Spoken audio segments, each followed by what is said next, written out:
I just looked, just saw the open tabs here, and right next to each other, I've got list of speeches at Davos 2025. Pretty normal. We'd expect something like that for this podcast. And then equally as normal, though, right next to it is... Some would say even more normal. How much protein does semen contain? Not enough. That's a teaser for possibly future conversation in this episode. Yeah. We'll see. We'll see how far we get in this fairly long outline here. Yeah. You'd like to do that. I don't know if I'd say I like to do it. I have to do it. It is my duty. Your want to do that. It's your one true calling.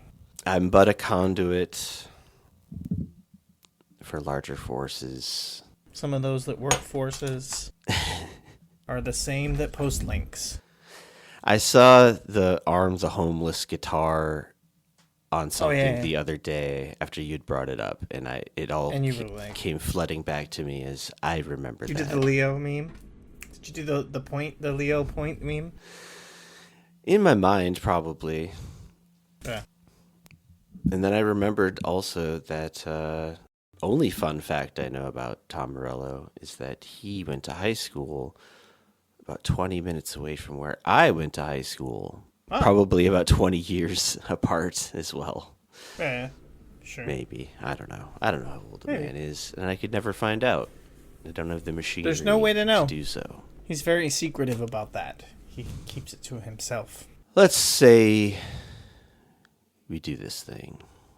Fuck it, why not? What else do you have to do on a Friday night?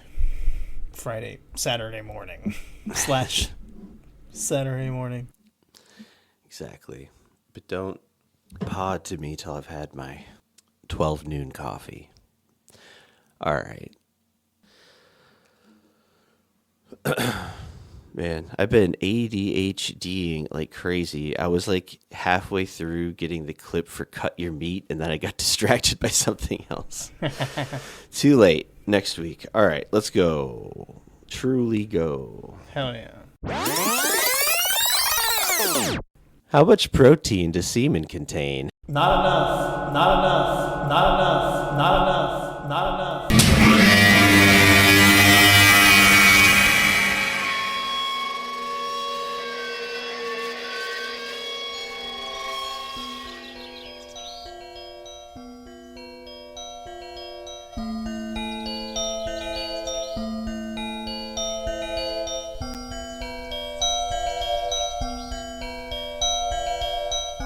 He walked out in the gray light and stood, and he saw for a brief moment the absolute truth of the world.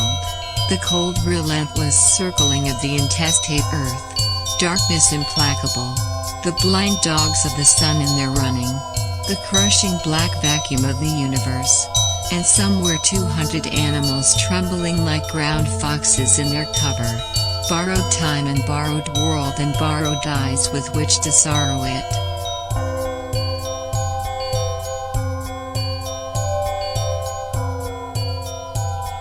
And lo, for the earth was empty of form, and void, and darkness was all over the face of the deep, and we said, look at that fucker dance.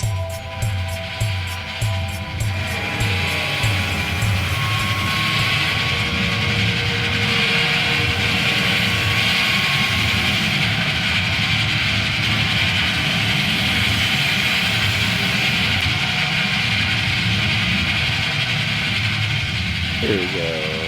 Welcome to Heat Death of the Universe, a podcast that... I wish I could cheer you up, but I can't. Because... Men used to build cities just so we could burn them down. It is 11, or 12 even, 23, Anti-Meridium, Korea Standard Time, Saturday, January 31st, year of our Lord 2026. At this very moment, your auditory cortex is working for the weekend to make sense of the complex noise and signal of me, Joshua How Am I Not Myself, Nomen Mutatio, and as always, blasting into all of our ears, eyes, and orifices otherwise, all the way to us from the dusty trails of Spawn Ranch, to the wind-carved bluffs of El Matador State Beach. His Tim Twitter handle not retrieved this week. Suddenly I realized. Oh no! Buechner. This week was a good one. It's CBT Anderson. It was meant to be a play on PT Anderson. Oh shit! Sorry. Well, CBT cock Anderson. And ball torture. Cock and ball torture. Buechner. What's up, Tim? Yes, I am good. I'm happy to be on the only podcast that's willing to ask the question: should we even be doing this on the general strike day? How's it going, Josh? I guess for you it already passed. For me, I'm a scab. You scabbed it up on Friday, the day of Melt All the Ice. Yes. As it should be called, I just realized as I said that. I know. They really ought to hire me over there. The marketing division over there at Vaguely Defined Terrorist Antifa Incorporated Industries. The Antifa Super Soldiers Incorporated. Unlimited. Yes.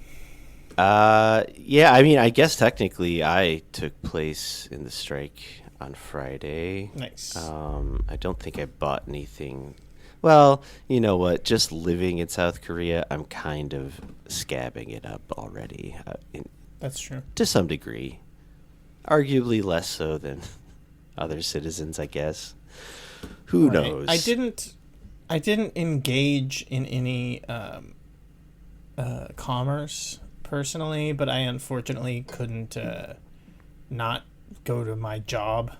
I feel like there should be a bit of a carve out for the thing for like stuff like what me and my wife do. My wife works for a nonprofit that helps like homeless and drug addicted people primarily, and I work for a hospital. And unfortunately, like right now, my hospital is in the middle of a work stoppage from one union, and we're pending a second work stoppage from my union coming up. So the idea that like you call out right now is they're really like paying attention. So unfortunately, I'm kind of on the edge of being like, oh, I'm gonna take the day off for this thing, which the fun thing about it, being someone who's like follows the like, you know, beer scene, being a beer nerd type of person. I don't know how much I really even talk about that or how much you even know about that, Josh, particularly, but like I'm a big beer guy.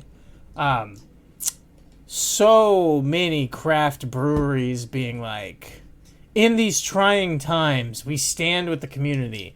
And although we will still be open because we need money, we are donating this percentage of the proceeds from this one beer, this one day, to this thing that's probably not really helping that much because, you know, the community, after you're done protesting and standing up against the man, come in here and forge community together as you know, do recreational alcoholism. You know, it's pretty good. Pretty good stuff. Yeah, I fucking hate to see it, and it, like, especially from breweries that I like and people that I like, you know, I know personally, and I'm like, I know that they're good people, this and that, but it's just like, again, capitalism, I guess, comes for us all or whatever. I saw something kind of similar to that it's one of those classic things that we see constantly every day, every second of the day to some degree. This could easily be fake. It could easily be real, is what I'm trying to say. Did you see this in the Discord? I posted in the Discord. It was like this very colorful looking like poster. I'll just read it. So there's like written, I'll describe it for you all. Could be fake, totally could be fake. But this speaks to what you were just saying. Just another example. Two rainbows with hearts around them, and just the art itself looks sort of AI. That's why I'm suspicious that this is just like parody, possibly. But it was posted on the Truenon subreddit, seemingly as if it were a real thing. Anyway, it says Vendetta, which I guess is the company name. and then it says, we'll be open regular hours during the nationwide strike Friday, January 30th. As a small business, we are committed to our community and staff and want to provide a safe space on this monumental day. Now, keep in mind, this is all in like all rainbow colors. There's hearts. There's like 50 hearts just floating around this thing. So it just looks very like jaunty and upbeat and like, come on, guys, let's have a nice tall glass of friendship or whatever. Yeah, I liked the regular standard blue ice cube for ice, and then the like clearly weird orangey ice cube for Trump. Like, oh yes, of course, we all know as he's depicted as a melting orange ice cube. That's Donna Trump. Well, and also that the opposition to ice is also just a cleaner ice cube that's also melting. Yeah, right. What is the symbolism supposed to be there? But there's one more, even maybe more egregious bit. So yeah, blah, blah, blah, committed to our community and staff and want to provide a safe space on this monumental day. Come enjoy a drink post-protest. Enjoy a hot meal with like-minded people. Or enjoy a cold pint in silence while reflecting on the times. Yeah. Which I thought was just an interesting little twist there. Right. A desperate twist. It's like, don't even like people? Come stand alone in stony... terrifying silence by yourself as you get drunker and drunker alone. We'll take anybody. We need money. So that, I mean, and that's the other thing too, is like, if this is real, which again, it may not be, it could just be a little tongue-in-cheek Twitter humor or something, but it does reflect a real sentiment as well, which is like, but it becomes difficult because it's like, it is fucking hard to take off even one day of work or even half a day of work for like, right. I would say the majority of the planet, possibly, and Americans as well. But right.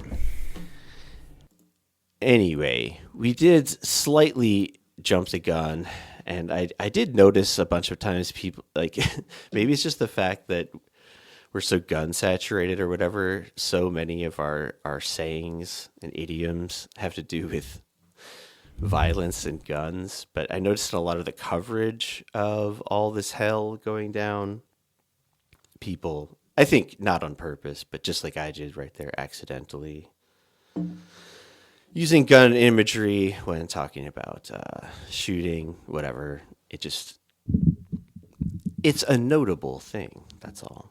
Sure. But yes. Speaking of guns, have you heard any interesting stories about guns recently? Not me. But everything's been pretty standard when it comes to guns and stuff. I mean, I know we did just start parts. Kind of getting into like the bigger news of the day, but as we often do, we like to ease in with a few lighthearted items up top. That's true. So let's, as we always say here, try to speed through those. We'll see how successful we are at speeding. Well, this one I put first just because it made me laugh out loud when I saw it. It's the headline, that is, Kanye West said sorry. Does he mean it this time? It just, after 100 times. This has got to be it. It's gone from being funny to not funny to like slightly funny again, back and forth, to now just like, I don't know. It just hit me as like an all-time absurdity to see that headline the other day. But it's like, I don't know how long has this same cycle been going on with this guy, and the coverage of it is the same every time. I don't know. It struck me as like extreme flat circleness, eternal recurrenceness. Right. To see that headline, and just thinking, is the Variety editor or whoever came up with this title having a little fun? I'm sure they are. They have to be, right? I need to believe that that's what it is. But the idea that someone is like earnestly, like urgently looking for the answer, does he really mean it this time? Anyway, that was a headline. And another headline that is only similar, I guess, only related in the sense that this is like a new musician, maybe slight weirdo. Nicki Minaj was in the news this week. I think you showed me something. What was that? What was that thing you sent in the Discord? Remember. I don't know either. Oh, you know what it was? It was the person who like made the AI art. But I think that's a gimmick account anyways. But it's just very funny. Because even if, even though it is a gimmick account, it's like, it's still kind of what I was, or it still absolutely is what I was saying, was just like that she's getting memed on by, the epic anti-Trump trolls, because that's what's going to happen when you turn into this grift. But she posted some weird, like, not like Trump gold card thing. Right. And then the person made this like shitty Archer style like AI art that's like just terrible. And yeah, it was pretty good. Yeah, it looks like, in Archer style, Nicki Minaj looking hot, I guess, holding a Tommy gun. I don't even understand what's going on, like the meaning of this. What am I missing here? It's MAGA. It's like a 1940s detective wearing a fedora, but it's like a MAGA fedora, holding a gun to a robber on the ground, labeled fake news. So Nicki Minaj and MAGA are killing fake news. Got it. They're I just pieced it all together. It's pretty simple, man. Well, to be fair, when I saw it, I glanced at it.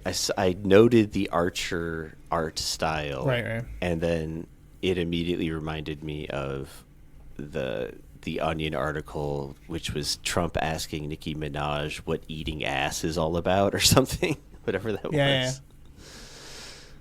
Pretty good. Onion still got it. I like to remind people sometimes the Onion never lost it, really.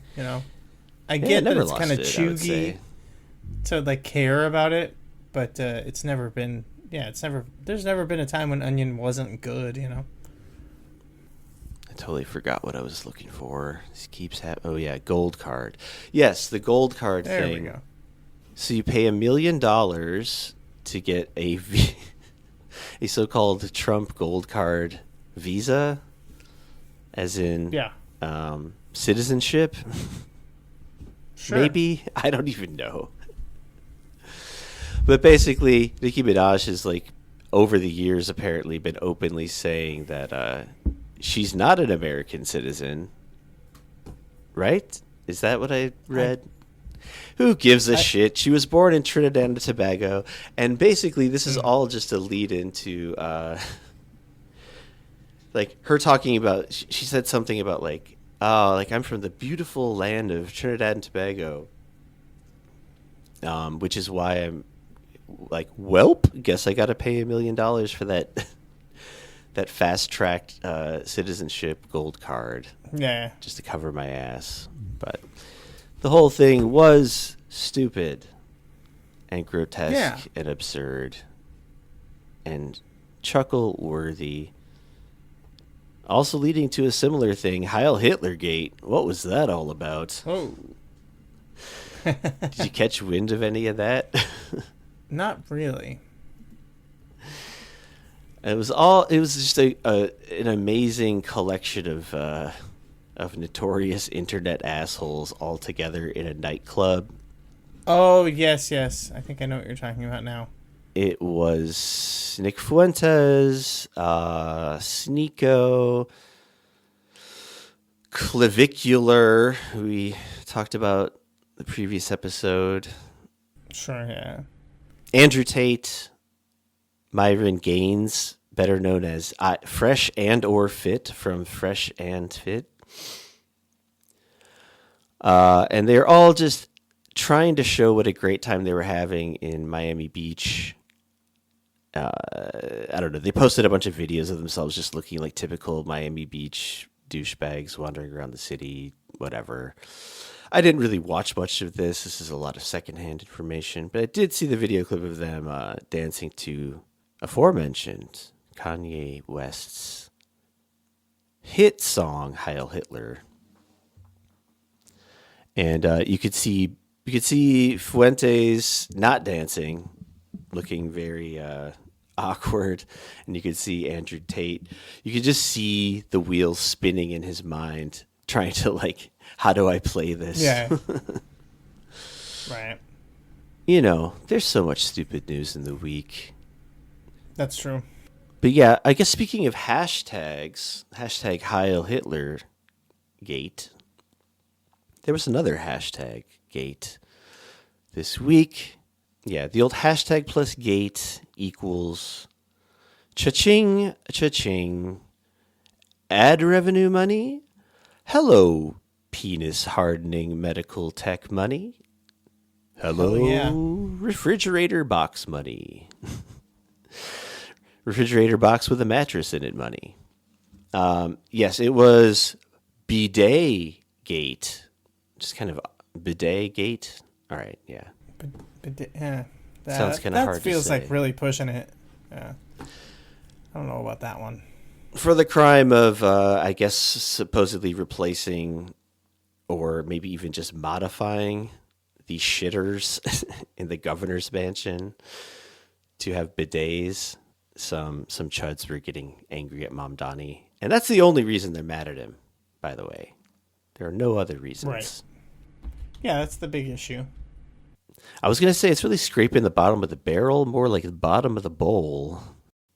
The outrage True. toilet bowl, as it were.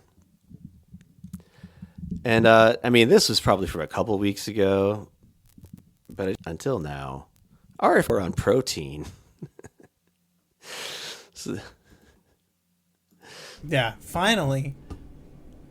Thank God. leave it to RFK, I guess, to find something somehow funnier / dumber than the war on Christmas, maybe. Yeah, definitely is. There is far more evidence for the war on Christmas than there is for the war on protein. And my favorite thing probably about this Wired.com article is the part right up top where RFK's face is transposed upon some sort of steak. And he's looking real dumb. Oh, yeah. Of course, there is no war on protein. That's the whole point. But the Maha movement was briefly there for a moment, pushing this idea that they were going to free up Americans to no longer have to abide by the 20 Finally. grams of protein per week starvation allotment we've all been on. Yeah, that we're I mean- legally allowed to have. Do you even really need scientific studies to prove that there's a war on protein? Just walk out into any American city and take a look at the people walking by. Yeah, exactly. Everyone's, rippling with muscle, so of course they've got.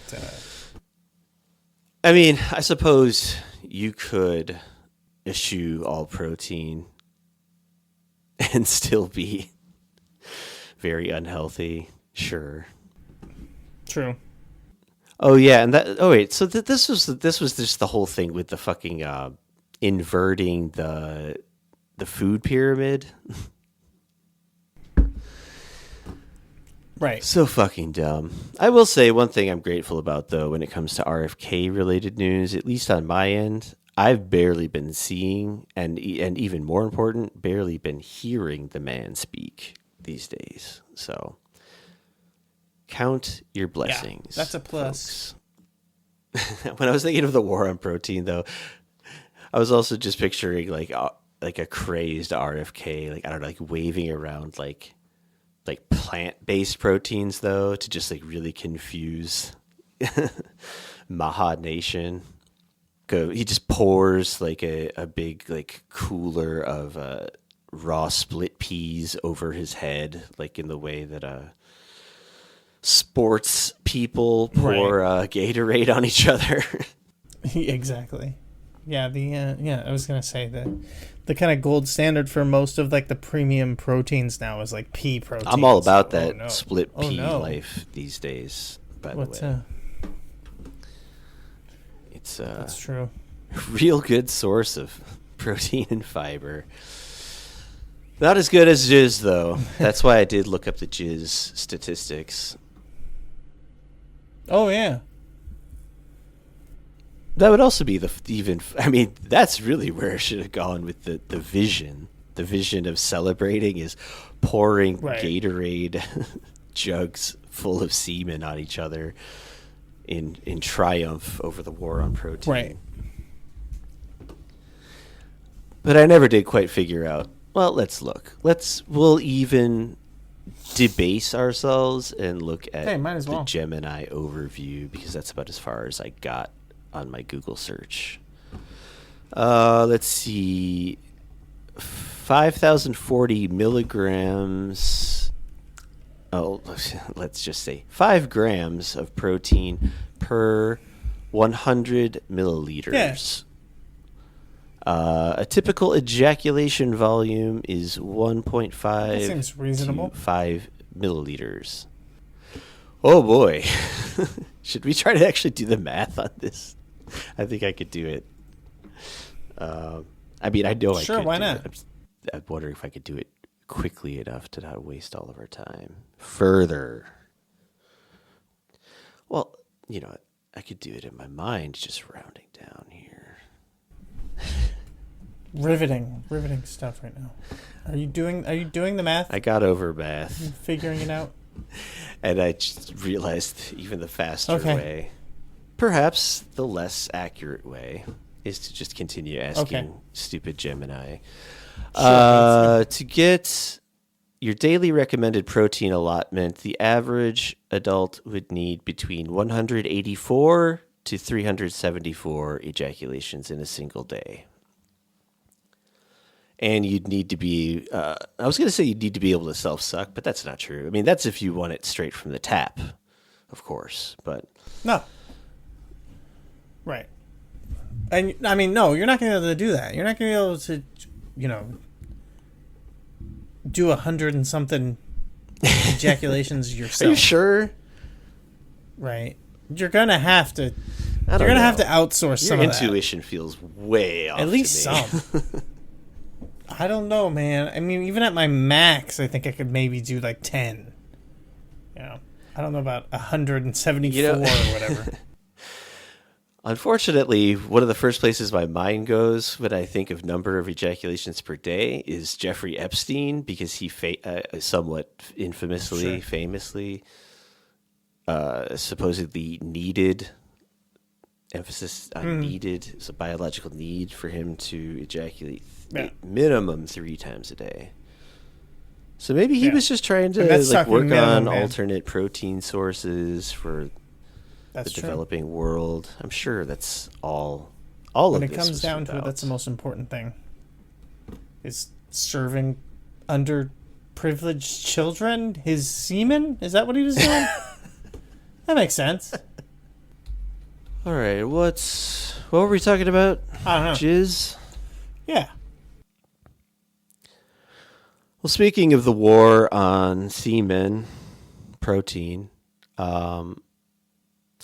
war on Venezuela, there was a pretty funny passage that I saw on Twitter from CNN. And I'll just read. I never know how to pronounce this guy's name, but he's a very good follow on Twitter. He's a journalist for good independent far left outlet Mint Press. His name's Alan McLeod, I want to say. McLeod. I don't know. You'd think McLeod. Let's just say McLeod. No disrespect, but I don't know how you pronounce your Leod part of your name. But anyway, he writes, "This is one of the most extraordinary and illuminating passages in all journalism.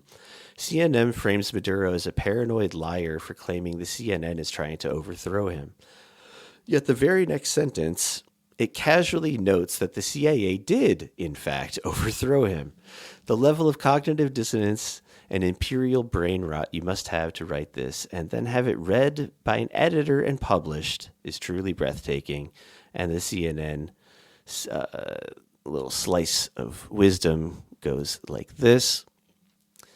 "For years, Maduro cast the CIA as a convenient boogeyman, repeatedly accusing the agency, without evidence, of attempting," they emphasize this too, "without evidence, of attempting to topple his regime as he clung to power despite U.S. opposition. Now, the CIA has helped supplant Maduro and is poised to help actively manage the Trump administration's dealings with Venezuela's new leadership." You know, there's gaslighting and then there's gaslighting. Right. Funny stuff. I mean,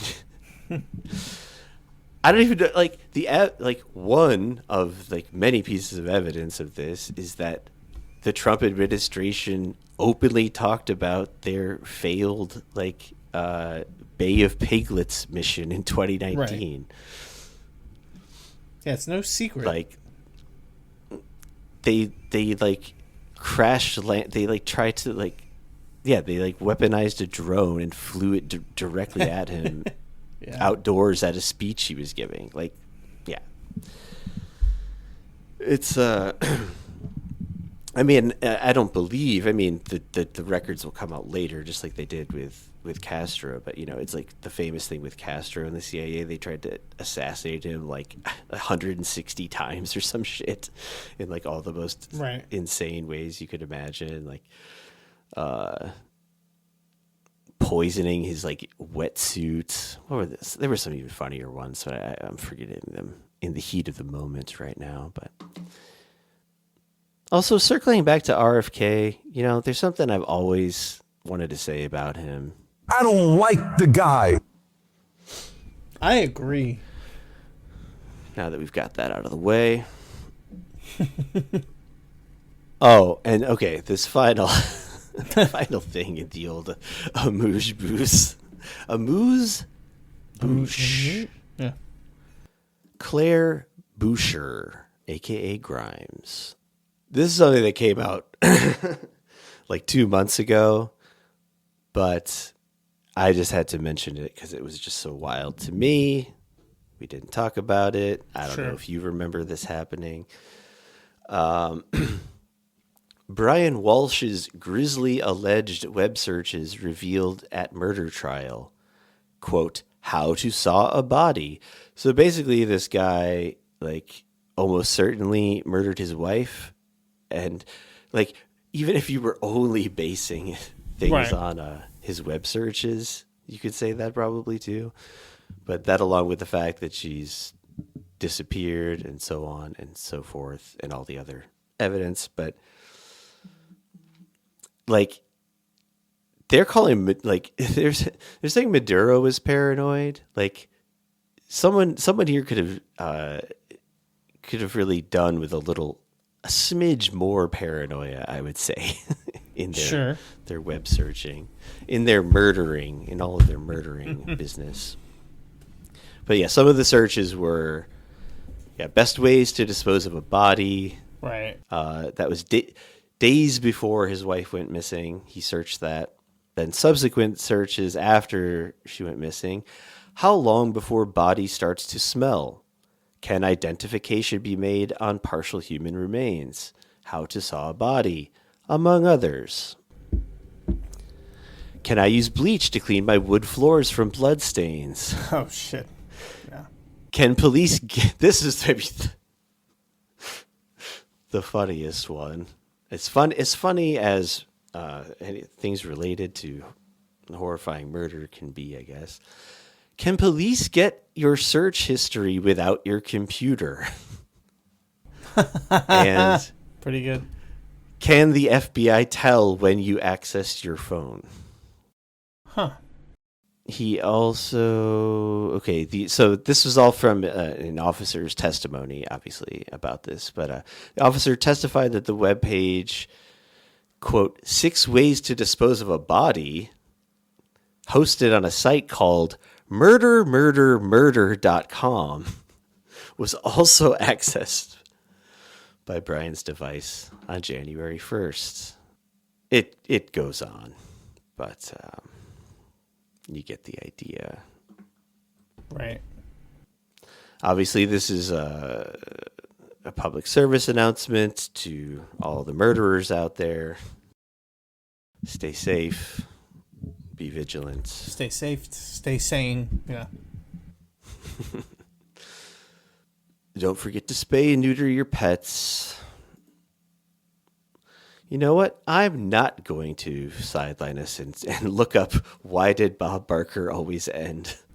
Oh, it's just because that was like he supported that. That's the only reason why. There isn't anything more than that. He supported like animal, like ASPCA and like, yeah. Yeah. That I was guess.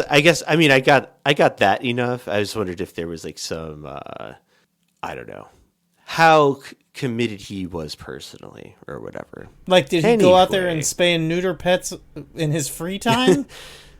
Yeah, immediately he signs off, rushes out of the studio with his surgical bag, right, and hits the streets. Yeah, I think so. I think that's the case. Yeah, and he does that because, well, frankly, because life is precious, and God and the Bible. That's right. All right. He'd go out there and he looks at those animals and he says, "Cut your meat." Yeah. God damn it. Oh, the perfect place for that one. Yeah. The perfect place. He'd go out there and he looks at those animals and he says, "Cut your meat." Well, the Board of Peace. How could we not? What's up with this Board of Peace? I know some people, I mean, I'm looking at my notes here, which also says BORED of peace, question mark. Sure, yeah. I like and that. also BORED of peace, as in like a piece of pussy. Right. First one, I believe other podcasts have already landed upon as titles for their episodes. Sure. I'm personally bored of peace. Yeah. Yeah, no one's gotten to the board of a piece of ace right. interpretation. Of course. Why would they? Because they're all cowards and losers and they're afraid of winning. But that's not how we do it here on this podcast. I mean, what is this? It's Trump trying to take over the world, I guess you could say, in a way, in a roundabout way, actually in a pretty straightforward way. It seems he is just trying to replace the United Nations with his own even more openly corrupt version of the United Nations, is the long and short of it. To join the Board of Peace... Now here, I did actually kind of get something wrong in my mind, at least, or I think I may have.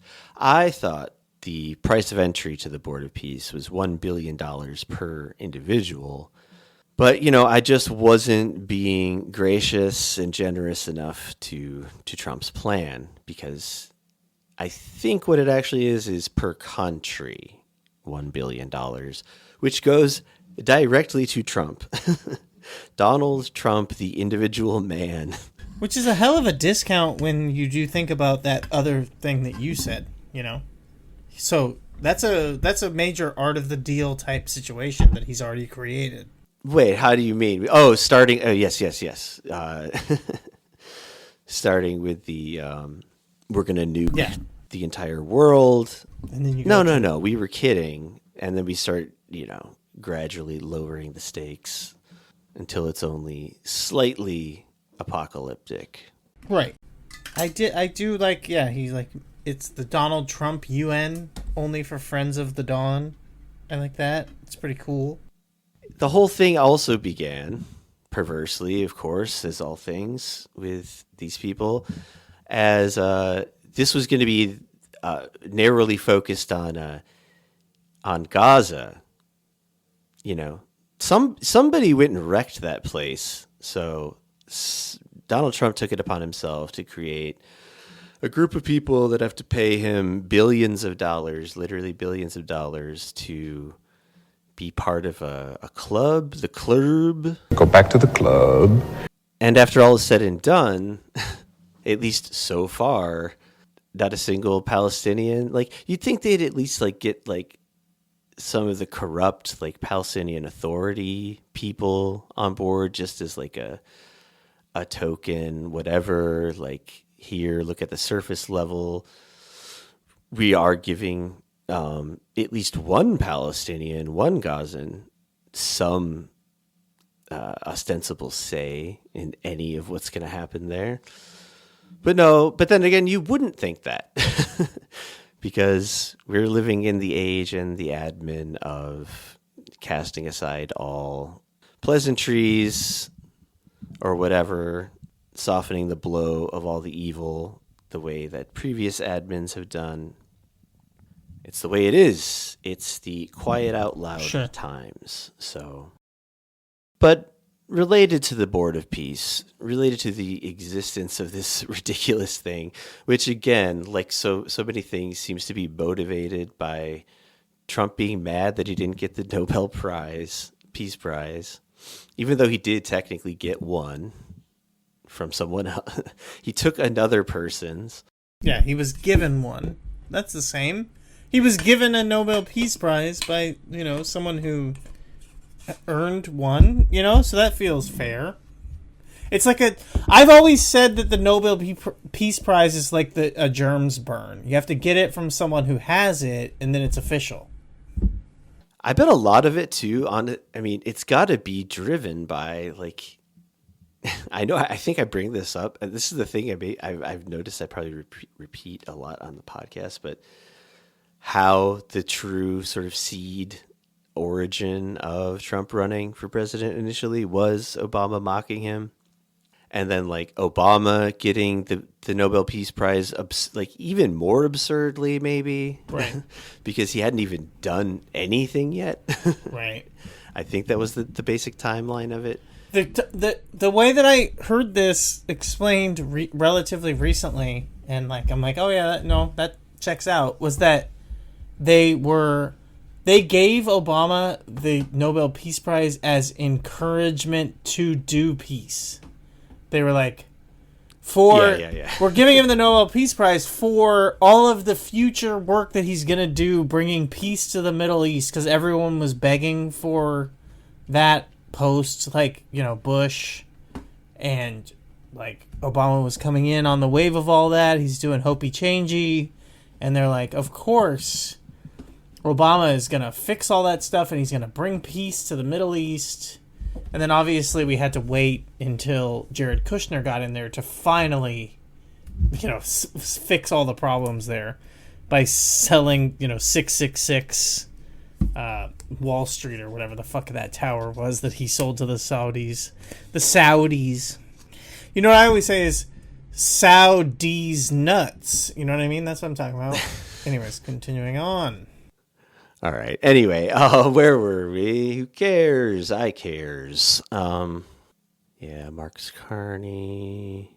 Peace. Oh, yeah. Jealousy of Obama. And he's recently he's trying to arrest Obama, as we speak. Isn't that what's going on right now? Do you know? I barely caught wind of something. I forget what even the reason is now. Oh, yes. He's accusing Trump of treason. This is just, he's done this to a million people.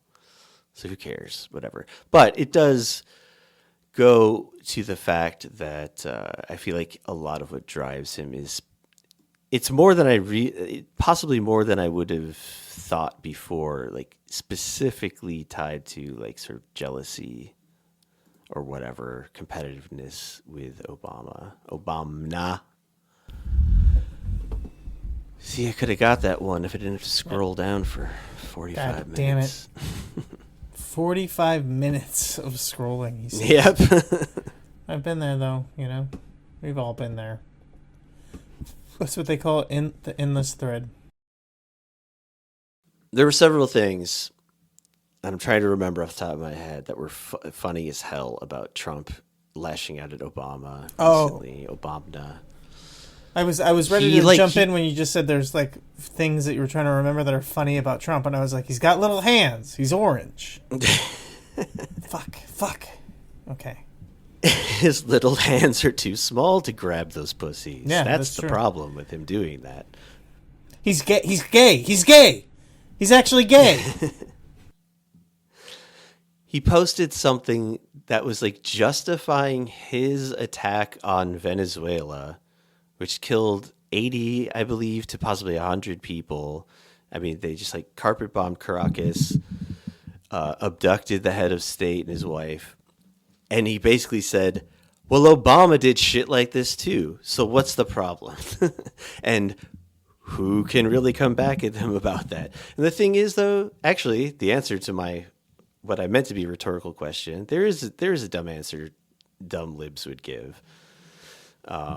Which would be something along the lines of, well, procedures and, being cordial and etc. I just thought that was funny how, like, just so openly, it's like similar to when he was saying, when things go bad in the economy, that's the Biden economy. When things go bad in the economy, that's the Trump economy.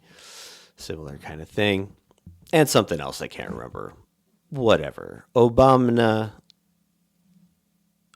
jealousy section complete. But also connected to the Board of Peace is this sickening thing that Jared Kushner's been doing, which I mentioned in passing before. I was trying to find like the whole PPT. I believe it's like 28 slides. I can't seem to find like the full leaked thing of it. But Dropsite News, shout out, always doing very good work. Maybe one of the best to do it these days.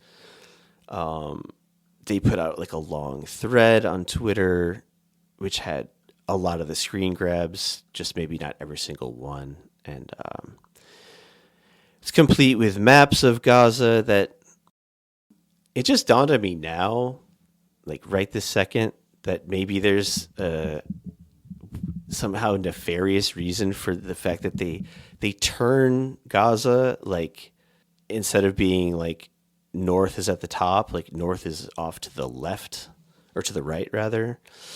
So it just, what I'm saying is like, it almost like doesn't even look like the outline of the place we think of as Gaza, like people who know who would recognize that outline. But anyway, that just occurred to me now. But they've got it laid out, and it's essentially a slave colony, like just by the looks of the little color-coded map they've laid out here. Yellow areas are called residential areas, which I think would be better called slave quarters, because that's how this is all going to be panning out. It's just going to be a giant panopticon. I mean, actually, all the reporting on this, the thing I kept noticing about it is like, oh, they're just describing essentially what Gaza was pre-2005, and then basically always has been as well. Like, it's always been one of the most surveilled places on the planet. So, like, that aspect is nothing new. I guess what's new is that basically they're just trying to, like, let private equity take over the whole thing. And I don't know. It's almost hard to react to shit like this. It's just incredibly gross. And the fact that he actually, like, I heard, like, oh, it's Jared Kushner's master plan. And I thought, like, oh, that's like the commentator, like, having some liberty there. But no, he's actually calling it that. And he called it that at the World Economic Forum, or whatever it was, Davos. Let's just say Davos. They all went to Switzerland. All the demons gathered in Switzerland, and he gave his speech there, which he's been giving to other, elite rooms or whatever. invest in our mass grave today is essentially what he said for 10 minutes. And I don't like that one bit. The big news everyone seemed to be focusing on the most, it seemed like, aside from Trump's deranged speech at Davos, was Prime Minister of Canada, Mark's communist carney, his, as I've written here, Rad Libs Assemble speech, which I also found very gross in its own way, because a lot of people are praising it as very brave. And I mean, essentially what he did is he got up there and said, like, the age of American empire is coming to a close, and hey, China, what's up? What you doing? Because also he recently went to China, established some whatever trade deal promises or whatever, which also pissed off Trump, of course, naturally. The speech itself pissed off Trump. So when Trump gave his speech, he basically said, I believe the exact quote was, Canada lives because we allow it to. Like the it'd be a shame if something happened to you or to your loved ones style mafioso speech or speaking amongst friendly fascists around the world these days just seems to be getting more heightened every week. Right. Oh yeah, Trump's the only thing that can stop me is my own mind deal from a little while back. That just fucking chilled my guts. It's pretty good. It chilled beyond the spine, straight to the asshole. Yeah, only what was it? Only my own morality can constrain me, or something. When you hear that come out of the mouth of a man like Trump, it's a bit unnerving. But no, but the Marx Carney speech is just it's so too little, too late. It's so obviously just self-preservation. It has nothing to do with any real ideology, I guess, obviously. But I mean, the only reason stuff like that even continues to bother me and make me sound shocked when I just sound pissed off. I'm not surprised, I guess, but is that there are a number of people out there who, like I said, are applauding this kind of neoliberalism still, and it sucks. It's what led us to where we are. What don't people understand about that? There's no going back to the normal you want. And then I guess just on the subject of oh wait, what is this? Oh right, Trump's speech also, he referred to being given Greenland, the landmass that is Greenland, as a small ask. Yeah. It's not, it's not a big deal. It's a small ask. And the reactions to people at this event too were just kind of not having it with Trump and really loving Marx, the neo-lib banker / insane communist, depending on who you ask. Right. Mark's Carney. Mark's Carney's speech. I was trying to think of the perfect the way to make the joke about the guy's name, because he's Mark Carney, and in wrestling a mark is someone who falls for it, right? It's a circus thing, and then Carney is a carnival worker who tricks you, and he's the perfect synthesis of both sides. He's the Mark and the Carney in one, but I just couldn't figure out the way to make the post, but yeah, it's, you're onto something there, for sure. There's something there, I mean, I fully get it in my mind. Right. I'll work on explaining it with my mouth after I come back from a quick water holing break. Water holing? A water closet break. Consciousness is a terrible curse, but today is a gift. I'm doing my part. I'll send you love letters. Straight from my heart, fucker. 200%. Do you know what a love letter is? 400%, 500%, It's a bullet from a 600%. fucking guy in a And this whole board of peace, goal of Trump's. It also seems like it's going to destroy NATO, or I mean, it could, Right. if Trump doesn't completely incompetently try to carry this shit out. To which I would say good riddance. Sure. I'm sure longtime listeners will understand that I'm not a fan of NATO. But I did have to do a little lesser of two evils thought process when I was thinking about this. Like, get rid of NATO, ... but at what cost? Right.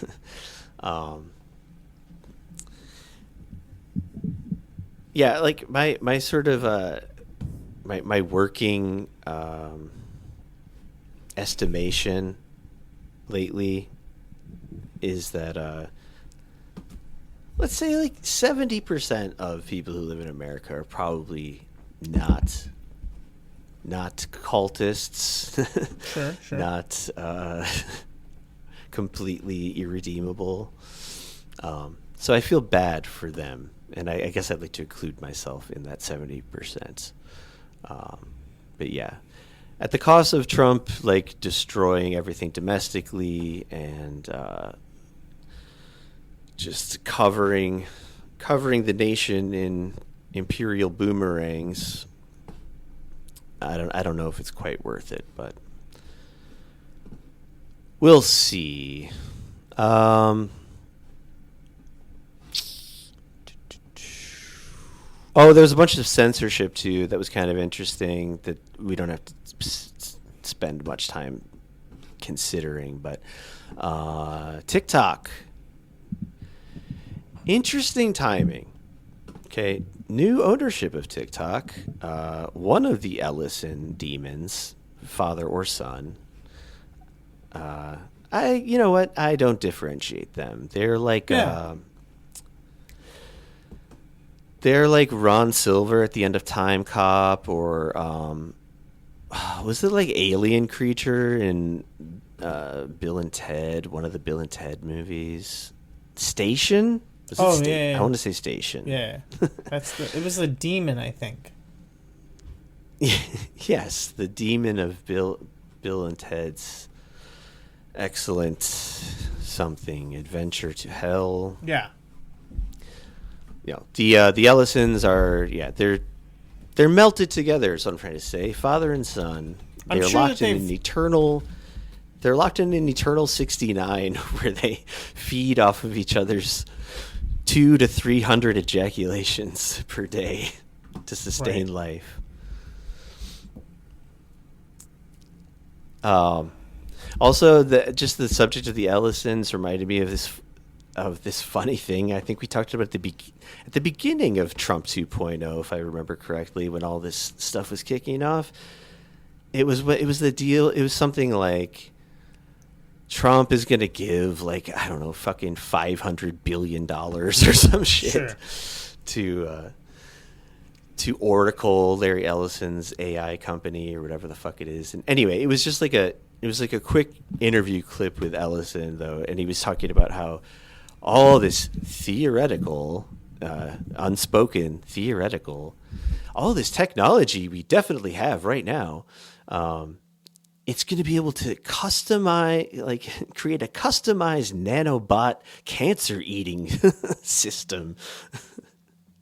So he's like, it's going to cure cancer, but then he also, just to try to sound impressive, he's like, we have the world's biggest computer.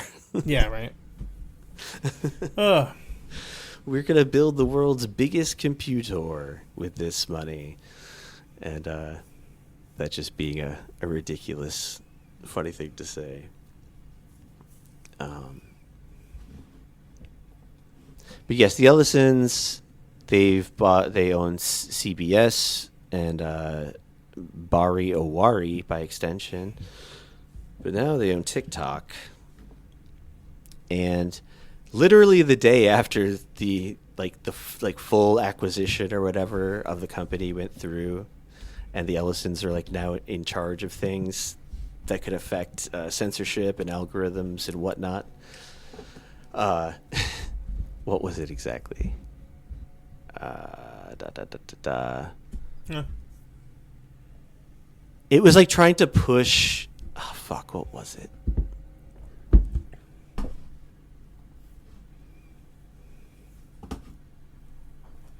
It was trying to push the phrase upon people. So this is like not even censorship. This is like reverse censorship or something. Propaganda, you could call it. Sure. But it was like trying to push. Oh, okay. Here's what it was. It was searches, just searches in general across the board, across the internet for reasons to love Israel. Oh, God damn it. Went up like some huge percentage that I don't have the number on hand, and then people were trying to like, or not just people, not just the amorphous people are saying, but TikTok itself said that there was like a power outage in one of their data centers, which I don't know how that leads to like targeted targeted censorship, like very clearly targeted. One of the other things was in DMs on TikTok, people couldn't even send the word Epstein. It would just like glitch out and like that makes sense. Yeah. And then of course there was a bunch of I don't know, at least let's be fair here. Let's be like a real news organization and say alleged censorship against anti-ICE, anti-MAGA, anti-Trump, anti-Israel sentiments. But the thing is, though, too, on that whole subject, though, like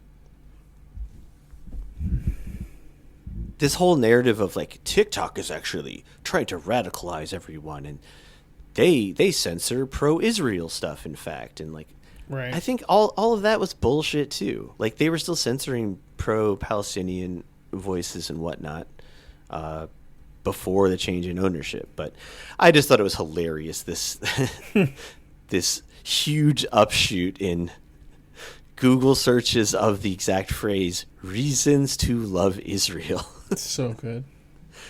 But then doesn't that also imply that there are a bunch of people who hate Israel who are somehow trying to find reasons not to? Yeah, exactly.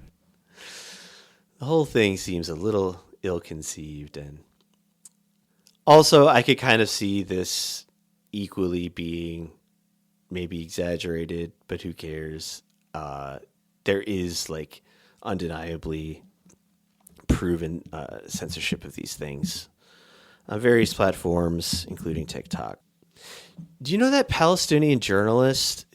She's pretty young. You must have seen her before. I think her name is Bisan. Yeah. And I can't think of her last name. You know who I'm talking about, though? Yes, I do.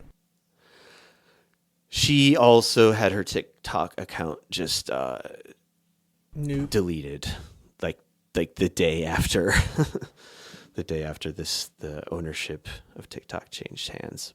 Trump, of course, bringing up Greenland again, blah, blah, blah. We're going to take the stuff for dumb reasons. I don't need to get too much into that.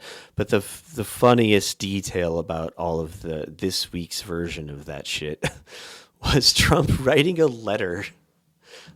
There might be a legitimate reason for this, but I haven't looked it up or figured it out or been able to piece it together with my own brain. But he wrote a letter to the, Prime Minister or President of Norway. Actually, the first line of this Substack. Remember the time during the election campaign when Donald Trump got bored of his rally, turned on his playlist, and started dancing? Just a funny one to remember. It reminded me of this thing that I don't know if I'll ever be able to track it down again, but there was a clip of him on, I think, in 2024 at a rally, And he started just like, I don't even know what the subject was he was talking about, but it was just one of his like typical things that he repeats over and over, talking points. Like, I don't know. Let's just say it was Venezuela. We're gonna get Venezuela's oil, folk. Right. We're gonna get Venezuela's oil, folks. Nice. Or maybe we won't. Who knows? Like he did one of those things where he sounds so passionate, and then within the same breath, he just kind of mumbles off the side of his mouth, like, or maybe I won't. Who cares? Who knows? He's just saying to the crowd, like, what do you want to hear? I'm too bored and tired to try to figure it out. I'll say both things and then hedge my bets. Classic drama rants. For fans of the Guys podcast, they like to, play videos from drama rants, and he does that where he's all fired up and he's ranting and he's like, and then they do this thing, and then he instantly backtracks and contradicts himself. That's basically Trump. That's Trump at this point. And and I heard someone say he sounds so old in a way that you can just hear. It's not a death rattle, but it is that old convalescent voice. And I was like, that can't be true. And then I listened and I was like, no, it is. He there's if you've ever had a really old, whatever relative or just person in your life that you've interacted with, you can just hear it as you're just oh yeah, you're you hit a certain spot where your voice starts to change based on just being so geriatric, and Trump is hitting it hard. It's crazy. I mean, he's fucking 80 years old. He probably should. Yeah. Oh, he probably shouldn't be president? Shit. Are you kidding me? Yeah. I don't know. He should have really been sounding like this 10 years ago, probably. But I don't know. Maybe not. I don't know. I mean, considering his lifestyle, of course there can be very, very healthy 80-year-olds or whatever. But yeah. So this dumb letter. Here's the very beginning of it. Yes, Prime Minister of Norway and the White House National Security Council distributed the text of the letter to foreign ambassadors in Washington. The Norwegians have confirmed that it is real. Dear Jonas, considering your country decided not to give me the Nobel Peace Prize for... Oh, that's why he's writing Norway. Okay, got it. This is all your fault. Decided not to give you the Nobel Peace Prize for having stopped 8 wars. Plus... I love this list of wars thing. It just never really gets old because... Well, and it falls into the thing that we... Oh, go ahead. Sorry. No. Go ahead. So it falls into the thing I was just going to say it's the opposite of true. It falls into the thing that we said on a couple episodes ago, if maybe they're out or not. I don't remember at this point. That, you can't stop a war that doesn't exist. So he had to start some of those wars so that he could end them, right? But 8+, that's a lot. That's a lot of wars that he ended. Again, how many of them were wars that he started to begin with? But, and Norway, it's Norway's fault, even though they don't have any bearing on the Nobel Peace Prize. It's a separate entity. The government doesn't award the prize, but, it's kind of their fault. They should have made them, That's the thing about Trump. Trump, he exists in this weird place where he thinks that, every government should be, an authoritarian government where the president / prime minister / whatever tells everybody what to do. But even he knows that that's not true here, where he's president. It's very odd. Yeah, I was thinking that he just assumed all these umlaut European types, the Scandinavians, the ones with the dots over their letters, they're all the same. So he can just write to one of them and they'll inform the whole network, the whole Voltron of the Scandinavian Voltron. Wait, is Voltron the thing that is made up of a bunch of other things? Yes. I never watched whatever. Okay, good. It's 4 or 5 robot. It's 4 or 5 sexy robot cats that turn into one giant robot man. Are they cats, really? Yeah, they're cat. Thundercats. They might be lions or tigers or something, but they're robotic cats, and they form together into they're a big robotic. Dude. Yeah. Yeah, it's I mean, obviously they are. But as soon as you said cats, I was picturing biological creatures just somehow like horribly fusing their bodies together in a painful way to become this. no, that's a different art. That R.I.P. Scott Henson, but that's the kind of thing that he would have been asking people to draw for him on DeviantArt.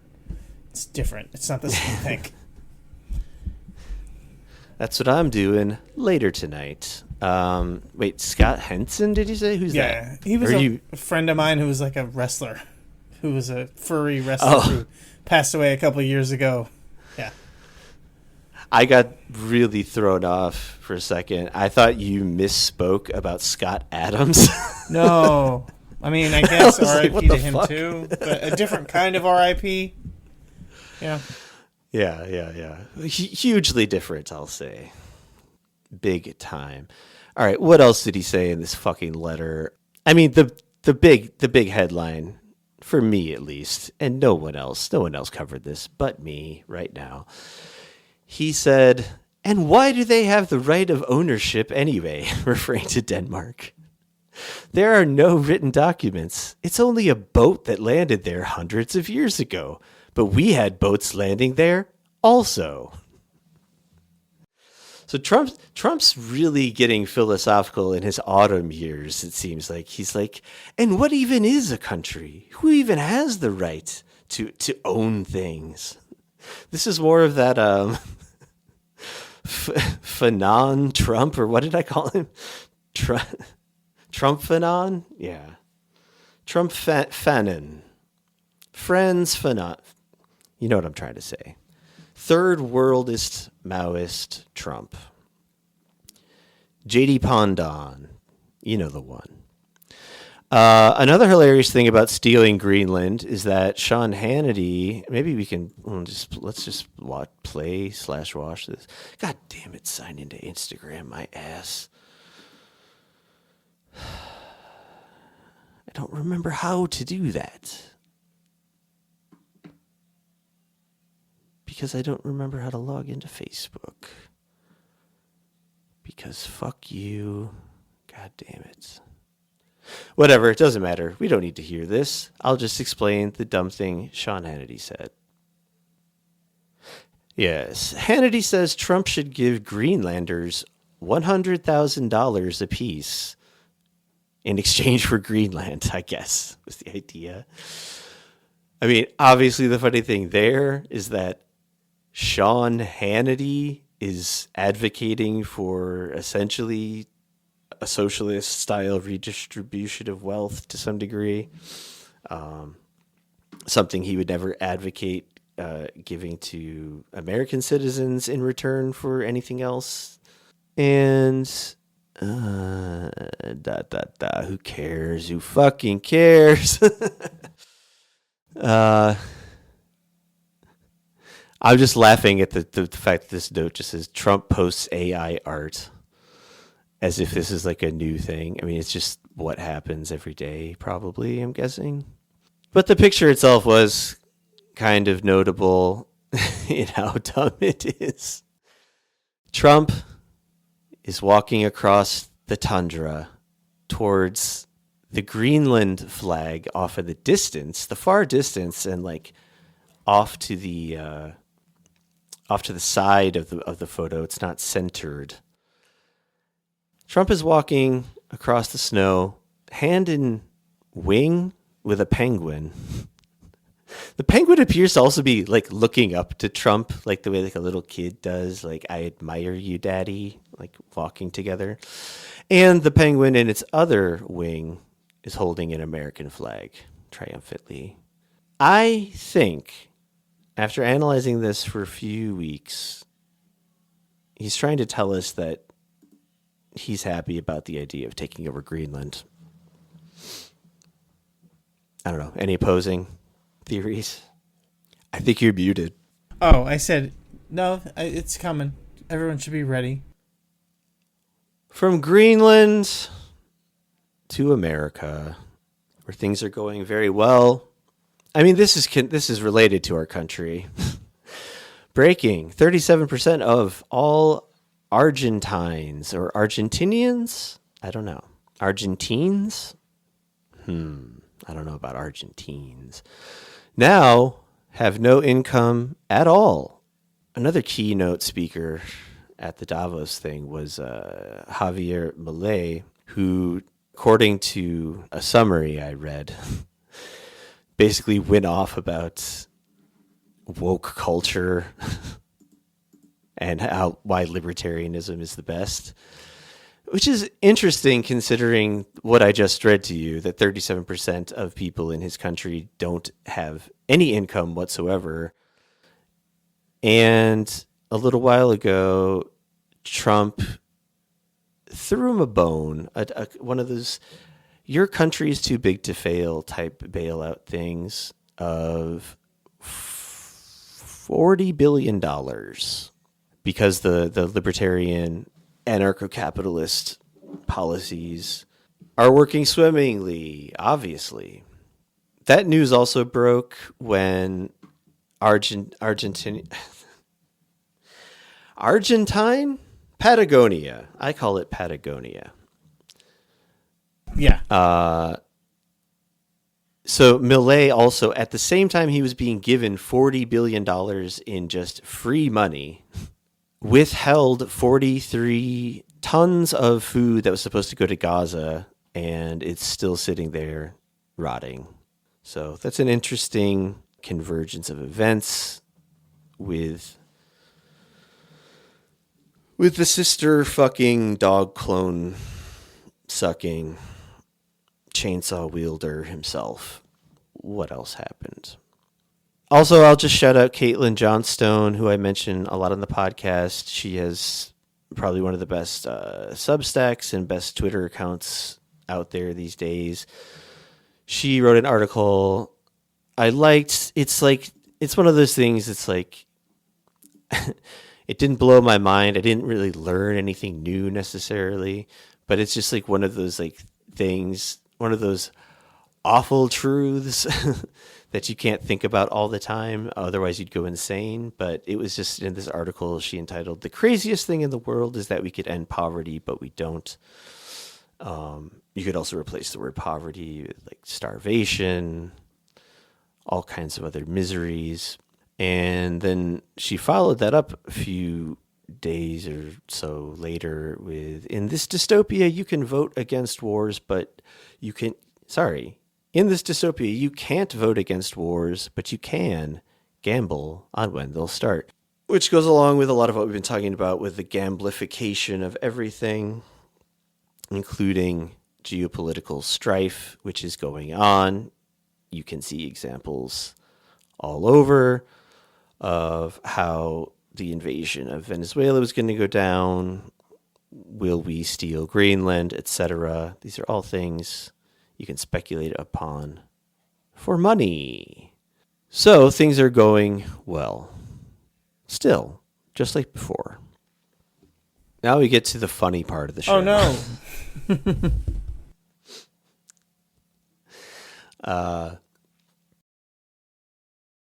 Minnesota. Ever heard of it? Ever been there? I've been there a few times. No, I've never been. I enjoyed my... I've gone to Idaho, and I assume it's the same. You know, basically the same. Oh, such California privilege. You know, it's like I think Minnesota is like Idaho if Idaho was more like liberal, right? But it's like everything else is close to the same. I would say they're pretty different. Although all I can speak to personally about either state is that I went on like a hiking trip in the Grand Teton Mountains, which are mostly in Wyoming, I guess, but cross over the border into Idaho. I think I set foot in Idaho there. It looked pretty much the same as all the mountains I was walking around in Wyoming too. But no, I mean like those Idaho, Montana, the Dakotas, all that have their very, very distinct vibe in my mind from places more in the middle of the country like Minnesota, Wisconsin, even Illinois. But anyway, perhaps we're just talking about Minnesota in the most abstract way because there's been a lot of awful, crazy, perhaps darkly humorous news coming out of the state lately. And I don't know. I mean, we already started kind of getting into it. I almost feel like, do we even need to really establish what went down in these two murders? Probably not. I think anyone listening knows. I also thought about something this week about how like people are using ICE, and like that's fine as like a placeholder, but like it needs to like also cover DHS and the Customs and Border Patrol, at least those two. They're all of a piece, right? I think basically they all essentially interact with each other. But anyway, what are your thoughts on militarizing the streets of the United States? Personally, I mean, I hate to be contrarian, but I'm against it, you know? I think that the government, like, I think that, you know, the American government, we're meant to be, like, have freedom and rights and all this stuff. I hate to get pedantic about it, but the Constitution talks about all these things that we're allowed to do and all that. And I'm not trying to be a jerk or whatever, but the idea that, like, an unfettered, quote unquote para-police force is allowed to just kind of run rampant and summarily execute people in the streets feels like it goes against a lot of that stuff. And I would like to, not do that. It just feels like it crosses a weird line for like what we call like the social compact of the American, what do they call it? The American experiment or whatever. So that's like my main thing. I'm not trying to be a dick or, whatever. No, I'm such a lib, but me, like, I think probably like just a random unaccountable group of masked assailants being allowed to like murder people when they see fit doesn't seem like it necessarily goes hand in hand with like, the basic tenets of American freedom. But that's me, it's like like you said, I'm like a West Coast, pampered liberal or whatever. That's how I see it. I agree wholeheartedly with you, with the exception that all of those things shouldn't happen to someone unless they're doing a political protest. That's true. Or if if they are sitting in a car, or if they yell. Yeah. Or even if they break a tail light. Can you imagine? So this was my takeaway from the video, the second video that was like a prequel. I liked that. The the Peretti prequel video that was like, see, they knew that he's a bad guy because he kicked out this tail light. When I saw that video posted by like some right winger that was like, I think actually I responded to the original post, which was like coming from the BBC or whatever. I was like, wait a minute. In the other video, all of you guys on the right wing told me that what ICE did was good and correct and right. The way that they murdered him on the street, like the way that they had him down in the fetal position with his fucking head between his ankles, crushed into the pavement, and then they mag dumped like fucking 10 shots into the back of his head. You said that was good. So, hold on. In the first video, when they had him in the same position after he had kicked out a taillight, why didn't they murder him? If that was good and the right thing to do in the video that happened a week later, why didn't they do it a week before when they had him in the same position? Why are you showing me this video and being like, this proves that he's a bad guy that deserved to get killed? Why didn't they kill him then? Because it's a good thing to do and they should have killed him the first time. Why did they have to do it the second time? It's a good thing, and what he was doing was bad and he deserved to die. Okay, I agree completely. He deserved, especially when I saw that he kicked out that taillight. It's like, yeah, kill that guy right now. And they didn't. And I was shocked. I was absolutely shocked and appalled that ICE was not trained properly, and they had to encounter the guy a second time to do what was necessary, which was to murder him with 12 shots to the back of the head. Like, why didn't they do it the first time? And I think that's the scariest part to me, is the idea that these ICE officers are not trained properly, because they had the chance a week before, and they let him go with just broken ribs. And he came back, and he could have caused even more mayhem the second time. Luckily, it seems like the second time that they encountered him, there was no, grievous property damage. Thankfully. Because, it could have been way worse. He could have probably kicked out, like, a headlight. Can you imagine? That'd be even worse. That is a genuinely good point, and I am going to petition the Pierced Organ Show to get you on as a guest to make this point for all to see. It's out of control. And I know, as much as I've also even made this point before, but like, I really kind of like, I have kind of like an instinctive, almost rejection of this idea of like pointing out hypocrisy is pointless. It's not. It can be like a good rhetorical move to, if not to get your sort of opponent to melt down and agree, oh my God, yes, you were right all along. You can still convince maybe some viewer who's more on the edge or something, like someone who can see obviously like they've got nothing to stand on. And that's what this whole obviously tragic situation is revealing the most to me, is just that like they truly have no excuses. And it almost operates in that same way we were talking about earlier of like the art of the deal. Start off with like a crazy, insane, insulting like opening bid, right?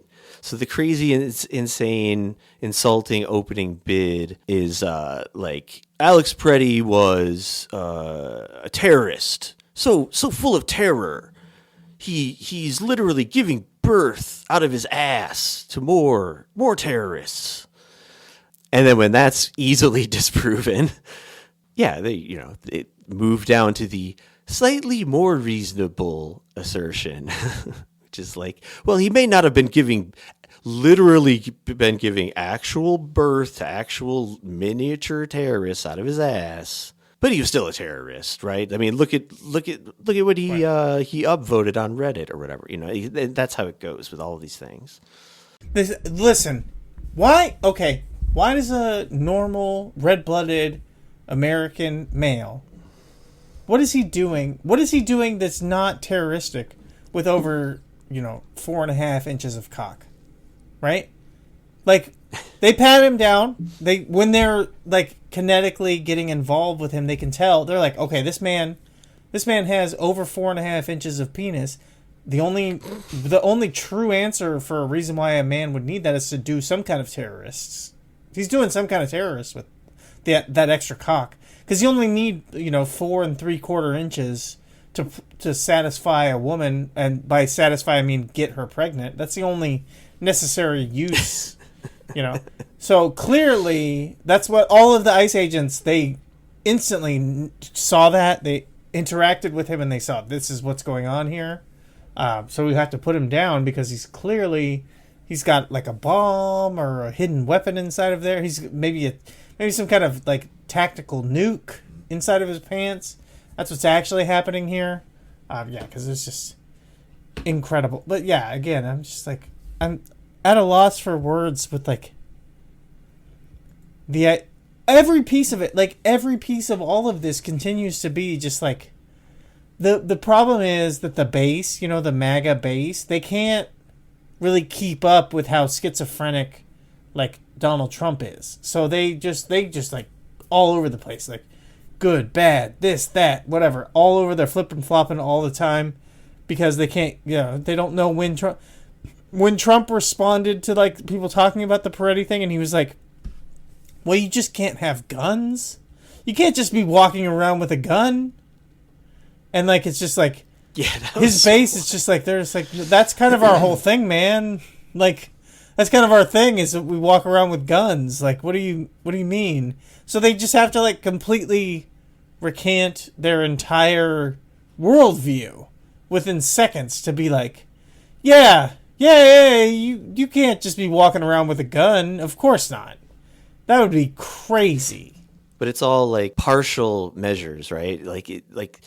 They're not. That's what's so maddening about it, right? They're not fully rejecting their worldview. I mean, I know what you're saying, like in that one instance. But then if you say, "Oh, so you're against the Second Amendment," of course they're not going to say, "Yeah," because they still want to like exist within this stupid fucking like limbo state. You know, it's the Alex Jones state of being right in the exact middle, having both sides of your brain ripped in half. But well, no, of course, yeah. It's this idea that's like, no. What he meant, they have to like dance around it and make it make sense for themselves. No, what he meant was like, in this kind of case where it's like, you know, you're out there and you're a legal observer or whatever, blah blah blah. Like, oh, it's a different thing.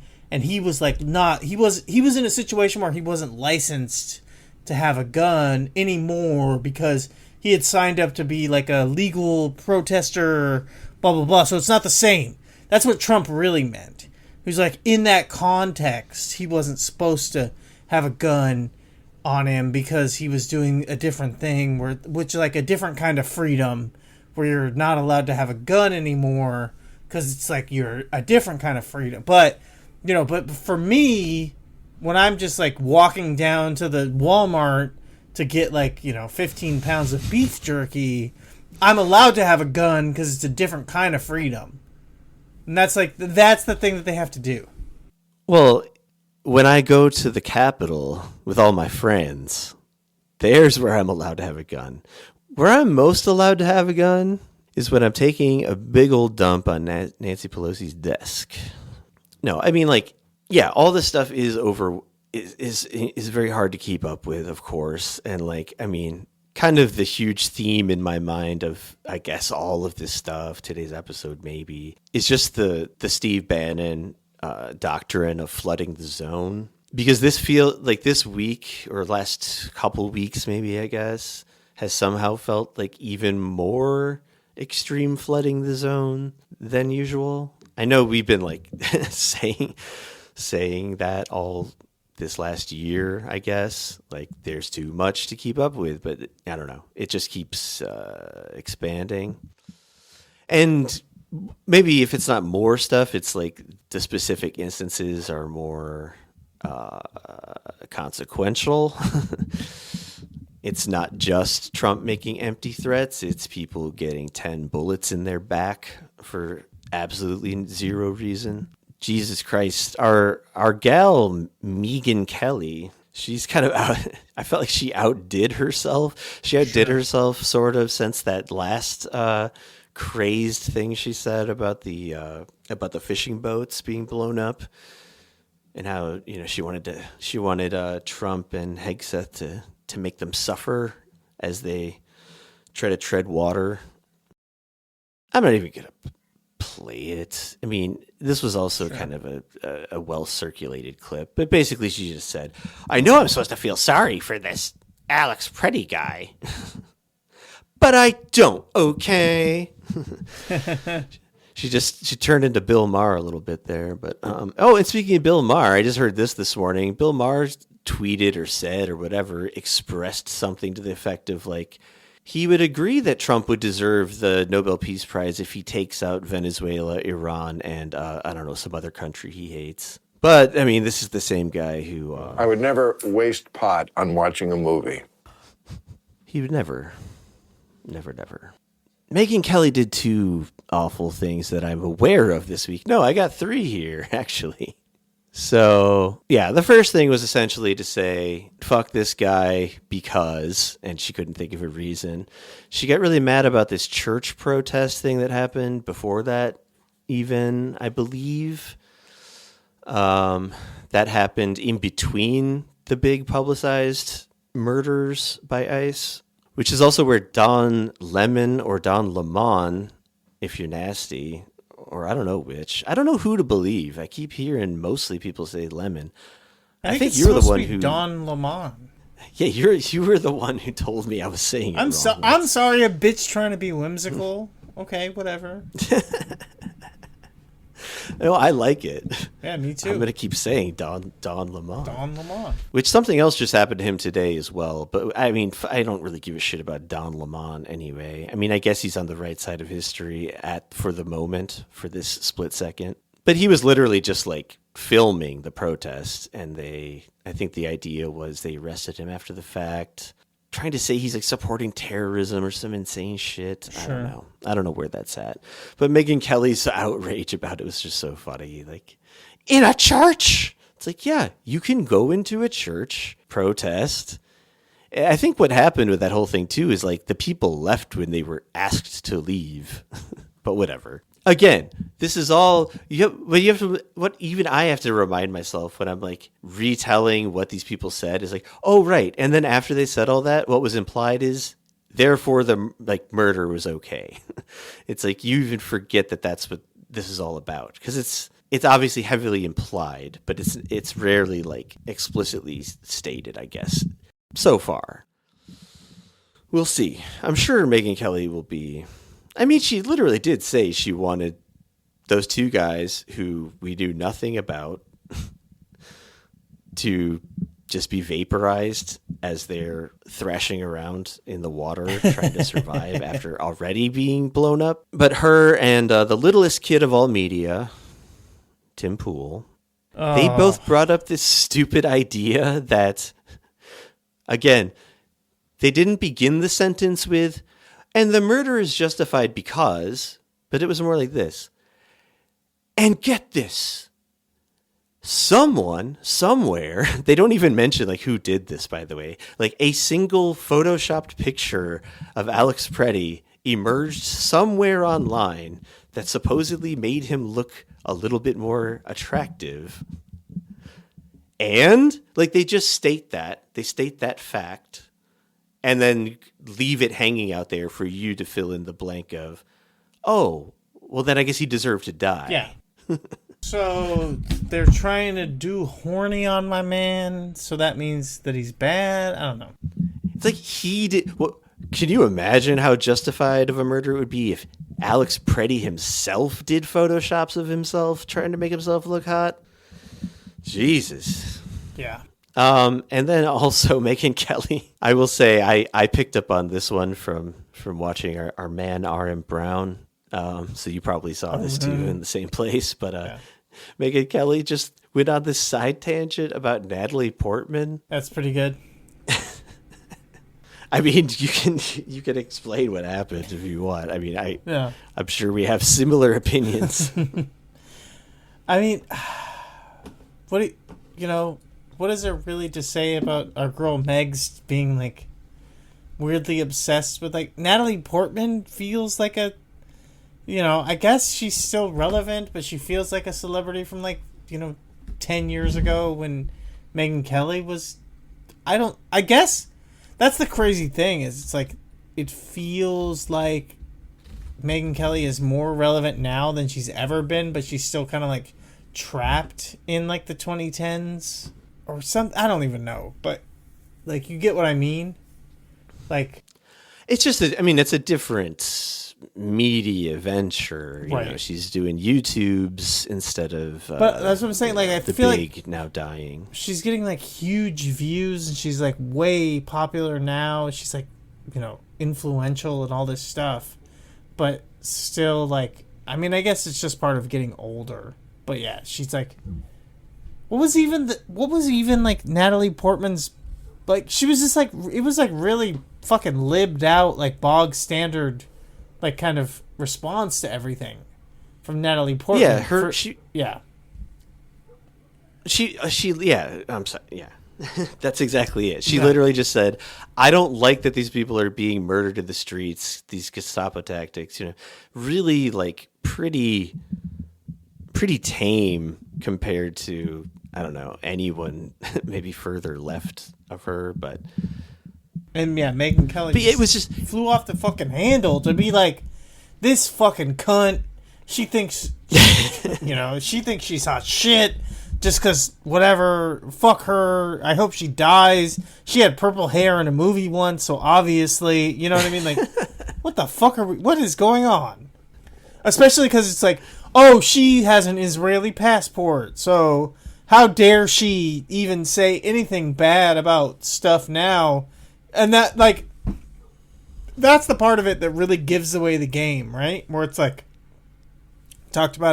I've talked about it a bunch, where it's like, what's happening in Minnesota is like what's happened in Israel, in Palestine, because it's like, this shit is not even connected, but to just be like, oh, she's fucking Jewish and she has an Israeli passport, so how dare she say something bad about what's happening here? And it's like, how is that shit related? I guess because you see it as the same thing, you know. Did she bring that up in that? I don't remember. She that part, mentioned it. That's funny. Yeah, but it was like, it was not like a major focus, but it is like, yeah, she mentioned like, oh, she's Israeli, and so she should support, basically just like, she should support Trump because Trump supports Israel, right? So it's like, that was like kind of the very light like connection. But then shouldn't Megyn Kelly reject all of MAGA and Trump himself? Right, exactly. But yeah, I mean, yeah. Well, yeah, because what her little dance, like so many of these people, is again the like getting pulled apart in two opposite directions, trying to figure it out, trying to maintain. I've said this a million times, but it is just so funny to watch these people do this, including our main man, Tim, who I've got some choice drops from today. Yeah. I was going to play them organically. But maybe I'll just play. I mean, it's organic if we're just talking about it, right? That's also true.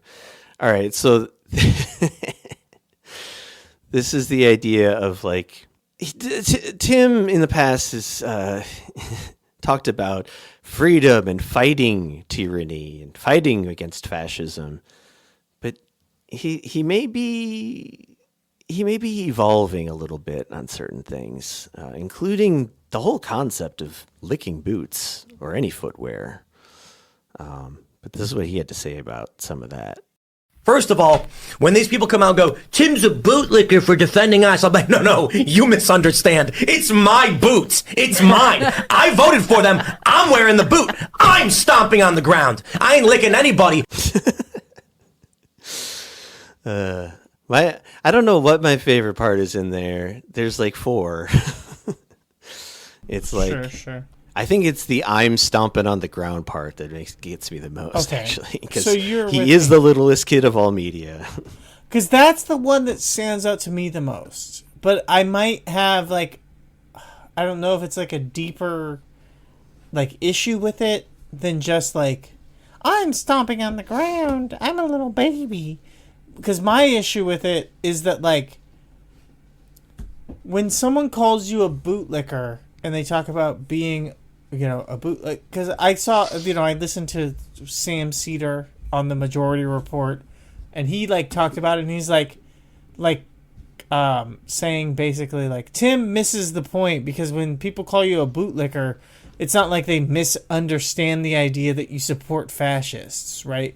Because that's like kind of Tim's counterpoint here. It's like, oh, he call you a bootlicker, and you're like, no, I like the boots, and I like that they stomp around. They're my boots, and I like that they're stomping. And he's like, no, that's when people say you're a bootlicker, they're not like implying that you don't support fascists. Like, that's the idea, is that you lick the boots because you support the fascism that they're doing. Which I agree with that point, but the next step point that I feel like, I don't know if like it just gets missed, or maybe it's just me, but like the baby, the littlest baby of all media, Tim Pool there, saying like, they're my boots. I wear the boots, and when I do it, I'm not licking the boots because they're my boots, and I wear the boots, and I stomp around on the ground. I feel like the natural implication of the idea of a bootlicker is not that the boots stomp around on the ground, it's that the boots stomp on people.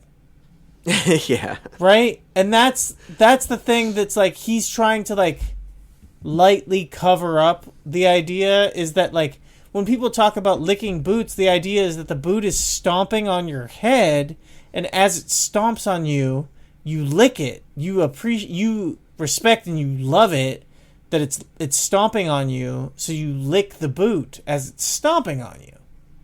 And the idea that like no, I'm wearing the boots. My big boots that I'm wearing we're stomping around on the ground and we're just getting crazy. And that's where he's like a little baby. He's a little baby man who thinks about the baby boots that he wears and he stomps around. Oh, I'm making a big old noise and I'm stomping everywhere because I'm just a baby. No, it's like the idea is that the boots are stomping on people that they're, implication is that you're murdering them with the stomps. They're dead bodies that you're stomping across.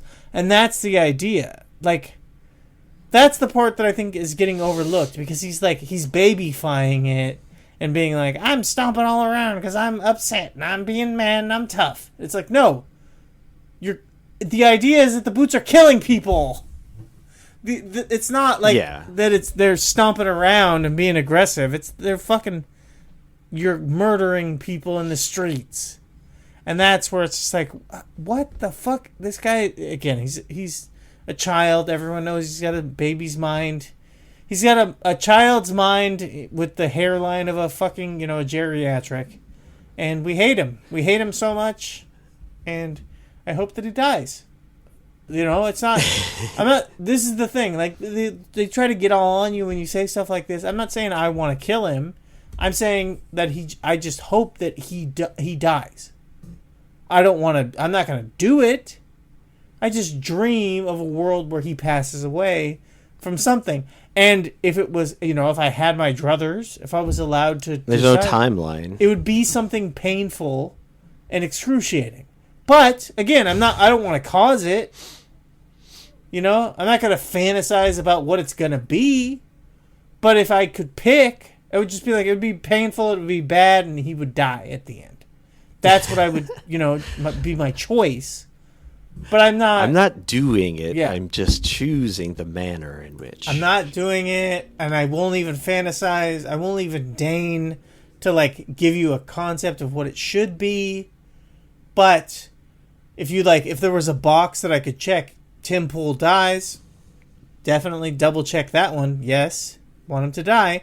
And if there was a second thing, it's like, and it's painful and bad, checking that one too. Painful and bad. I want it to be painful. I want it to be bad for him. That's, I check him off. Okay, cool. Pass the paperwork along to the next guy. He handles the dirty work. I'm just out here saying, yes, I want him to die. Yes, I want it to be bad. But, getting into the details, not my thing. Yes, but, counterpoint. Look at my penis. Because when Lincoln got in...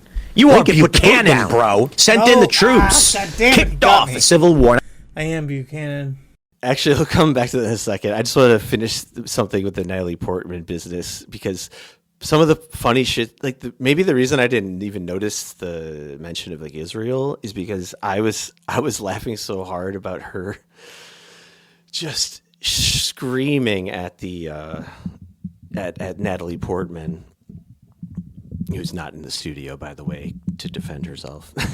Very unfair. Bad form, Megan. If we're talking about journalistic integrity, she should have at least reached out for her to give her side of the story, right?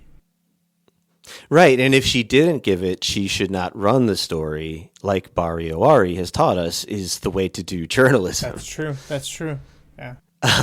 But she was going on about how Natalie Portman is just this rich bitch, Hollywood bitch who probably has assistants who do everything for her, and she sounded so. Megyn Kelly sounded so as evil as she is. She can usually be kind of whatever that professional composure. But she was you could tell she was really having an emotion during that part. The rest of it you could tell is all ginned up. Bullshit, manufactured acting, whatever, a lot of it. But she was actually feeling human feelings when thinking about how mad it makes her that she's not a beloved actress or whatever. So I thought that part was kind of funny. And then you get to the end of it and I'm like, wait, what was all that for? Oh, right. We're talking about the guy who got shot in the back 10 times.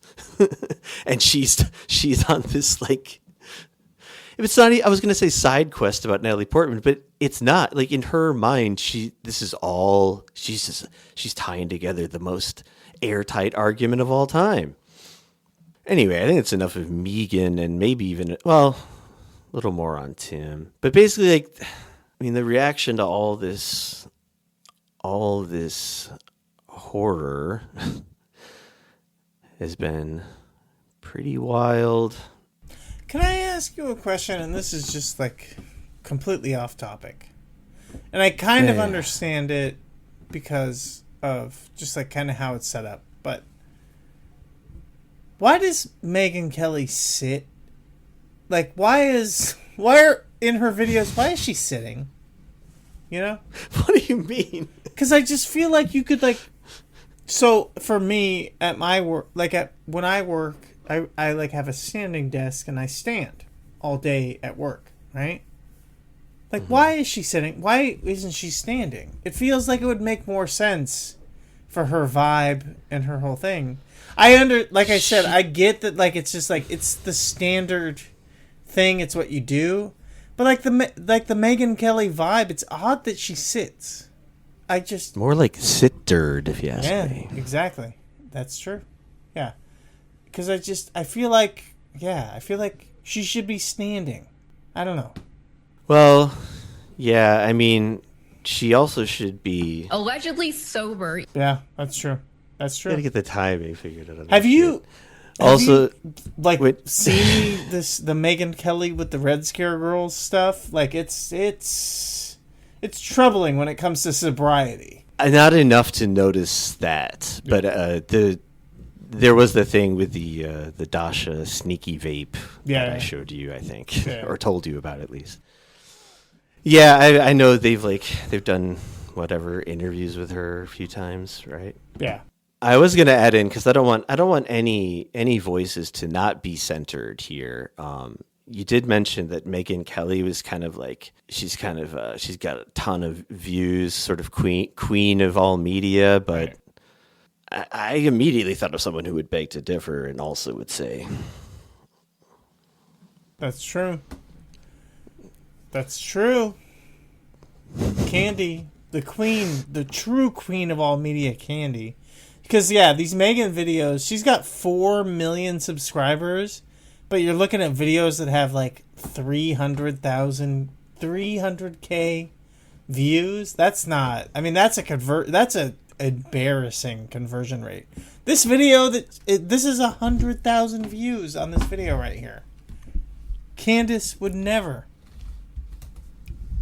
no, and she'd share the wealth. She'd be wondering Where my unstable girlies at? That's right. Yeah, these Candace videos, even the most recent Candace video has 1.2 million views. Yeah. That is retarded, and we are all more retarded for having heard it. Mr. Shapiro.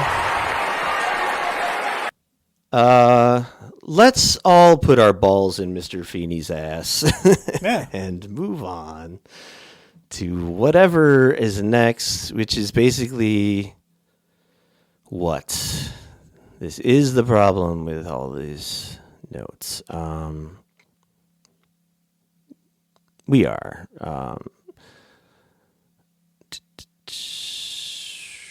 Jesus.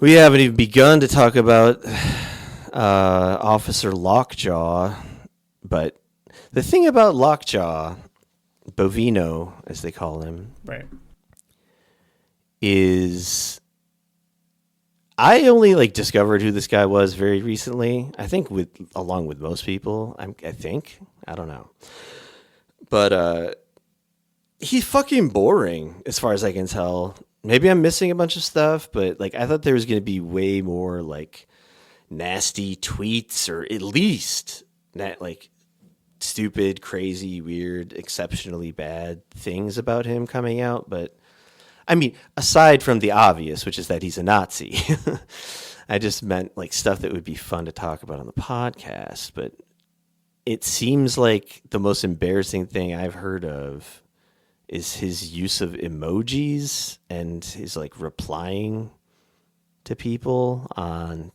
social media in like a cringy boomer Gen X kind of way or something. So, and I would say, all right, fuck him, who cares, good riddance, but it's not even really good riddance. He's just being swapped out of Minnesota for an equally evil person. And it bothers me that there are like Democrats who are saying this is a good thing, and that actually Homan is he's a bit more reasonable to work with, I think. It's just absurd. And Lockjaw isn't losing his job. He has not been fired. Like, a lot of the headlines are like rejoicing, like, we did it, Minnesota wins. And like, as much as it's great what people have been doing there, like the general strike for one day, you know, awesome, but also just a start, obviously. But my point is that things are still bad there, and that there's a lot of premature celebrating. I mean, I think people should be like praised for what they've done so far, but like, I got the sense that a lot of people are following it or spreading a narrative of like, our troubles are over in Minnesota, kind of. But sure, yeah, it's just not the case at all. The video of Alex Preddy kicking the ice SUV. The first time I saw it, people on the right side of history were saying that it was AI. Yeah. And it does have a weird sheen to it that I thought was possible. Some people were speculating that it was like stabilized with AI, which makes sense to me. Yeah.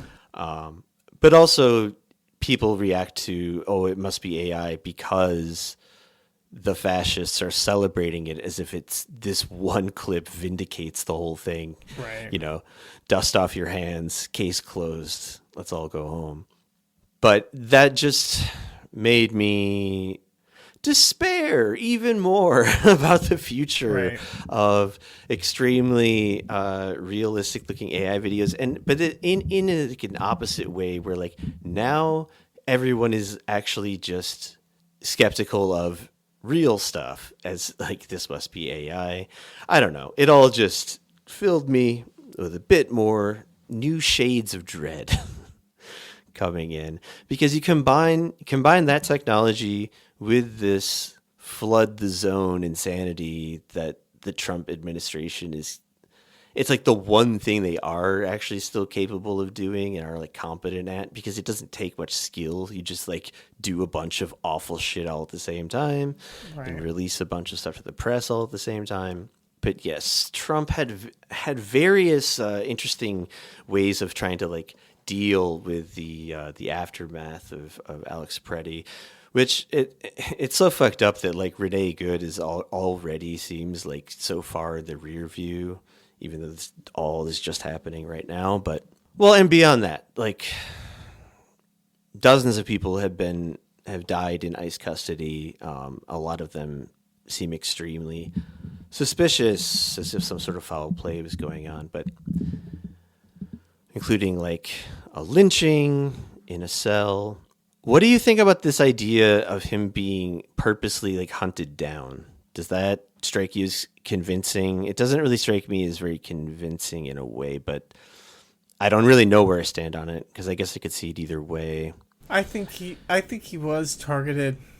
I think it was intentional. Yeah. I think he does kind of stand out in a crowd as well, which made me think it gives some credence to that. I think just, that, I guess, his height or whatever. I think that the way that he was disarmed on the in the actual murder video, like I talked about with the video from the week prior, where they clearly didn't know what they were dealing with, versus the video like a week later where he was murdered in the street. They clearly had some idea, because I couldn't imagine a guy, an ICE agent especially, like disarming him the way that he did. It was so clean. And then it was like the moment that he was disarmed, then they started fucking pumping him full of fucking lead. It's like it seemed very orchestrated and very intentional when you like compare the two interactions, right? So that's the part that makes it like so obvious to me. Was it orchestrated? Like, did they like set it up for him to do it? Maybe not, but it was orchestrated in the sense that like they knew what they were looking for and they were prepared for him. You know? Yeah, I could also see it as like there was no conscious intent to hunt him down, but then as soon as they recognized him, they were like they targeted him like there on the scene. Because I think, well, anyway, and the other thing is it doesn't change anything really if that's the case. I mean, it does in terms of like legality, but I don't know in terms of like the morality of the whole thing. The end result is still the same for basically the same motivations.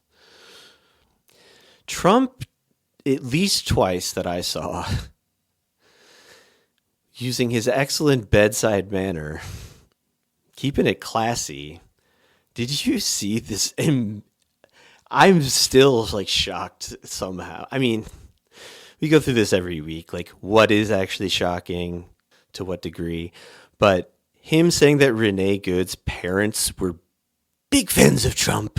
Yeah, big fan. Like to me, hopefully, to me that was worse than the Rob Reiner thing in my mind.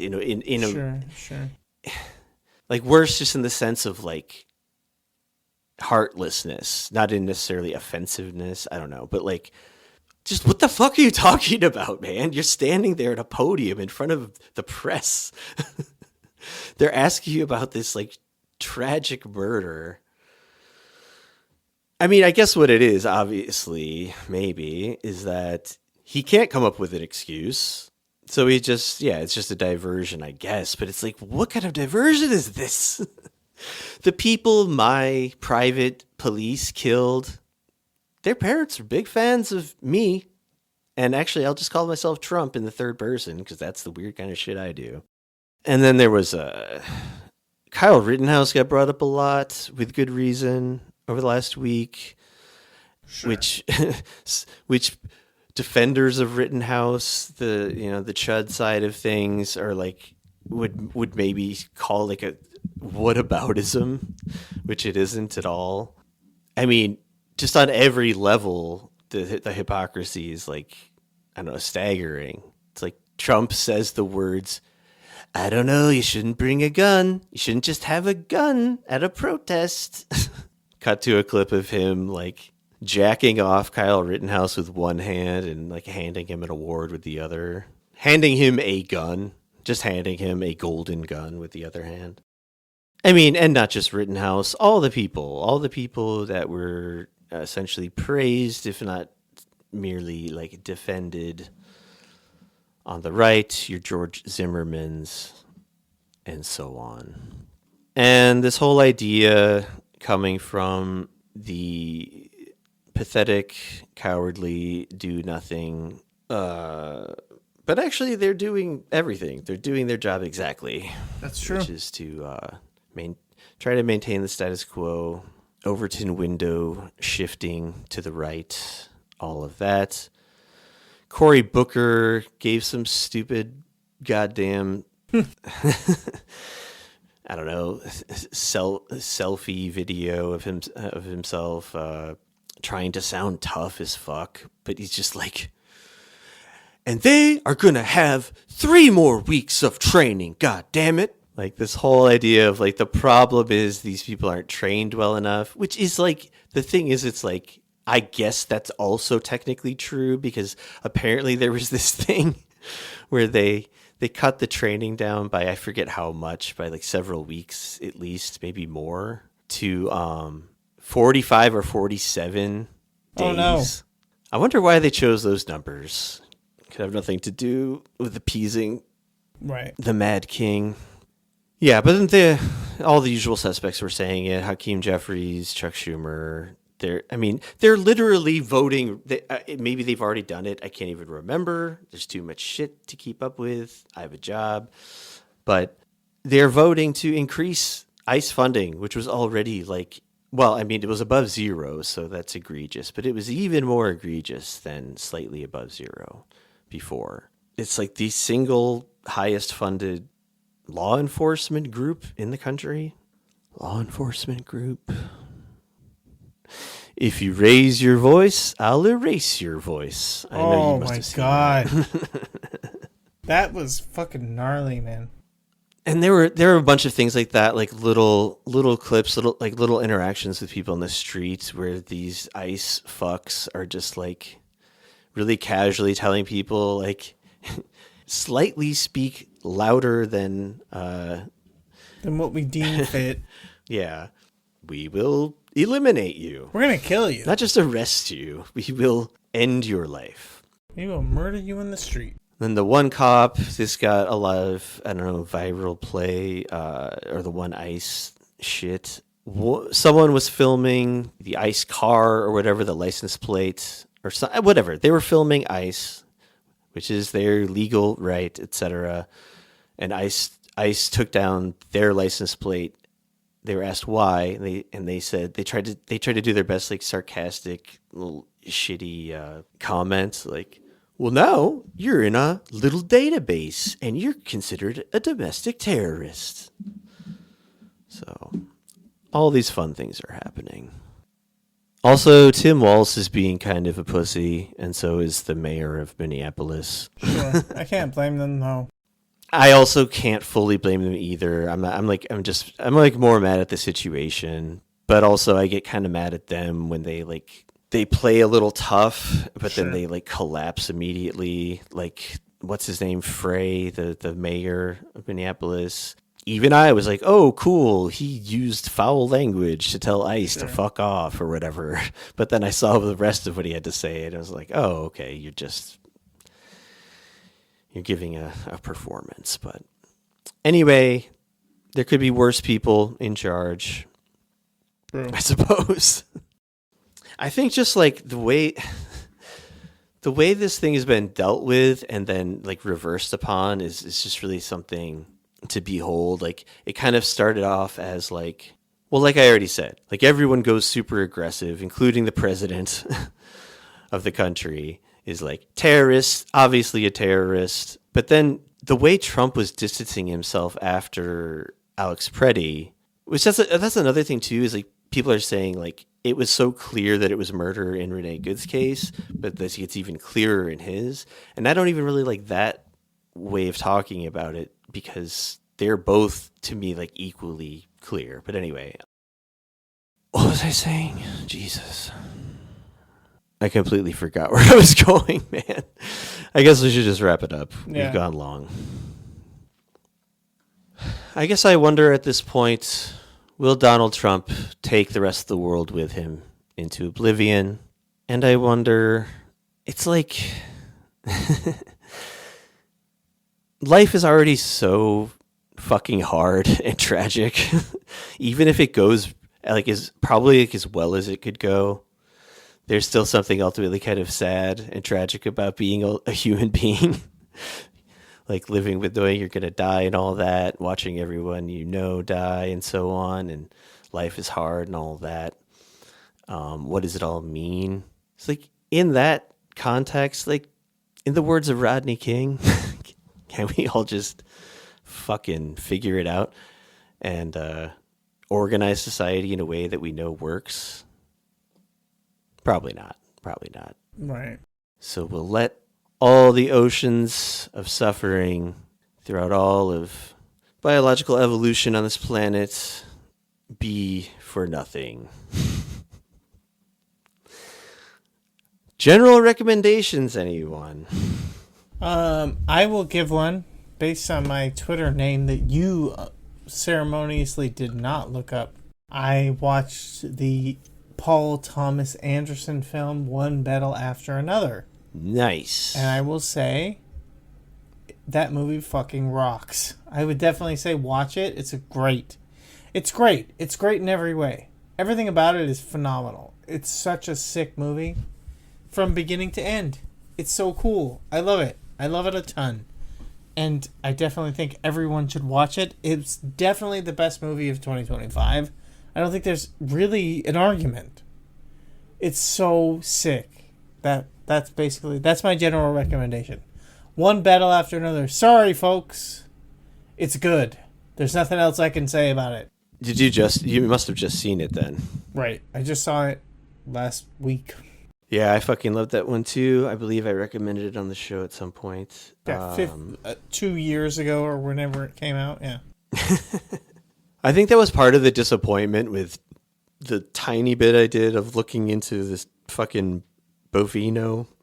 Right. Because I could obviously see the comparison to Lockjaw, at least in like the picture or whatever. The first picture I saw was him looking really short, walking alongside all the other ICE Gestapo agents. And my first thought was that, though it's obscured, there is indeed a handgun hanging out the back of this man's ass as he walks along with the rest of them.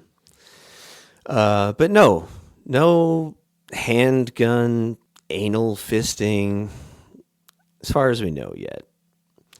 Although that wouldn't even be really fun to talk about, because I'm not going to kink shame here on this podcast.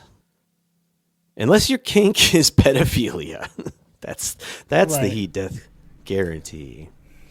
Mm-hmm. Which also I should not call pedophilia kink. That's wrong. Yeah, it's normal. It's not a kink at all. It's just a normal thing. It's the default. Yeah. Default zone. Flood the default zone. I would like to recommend an article called ICE versus Everyone by someone named Aaron West.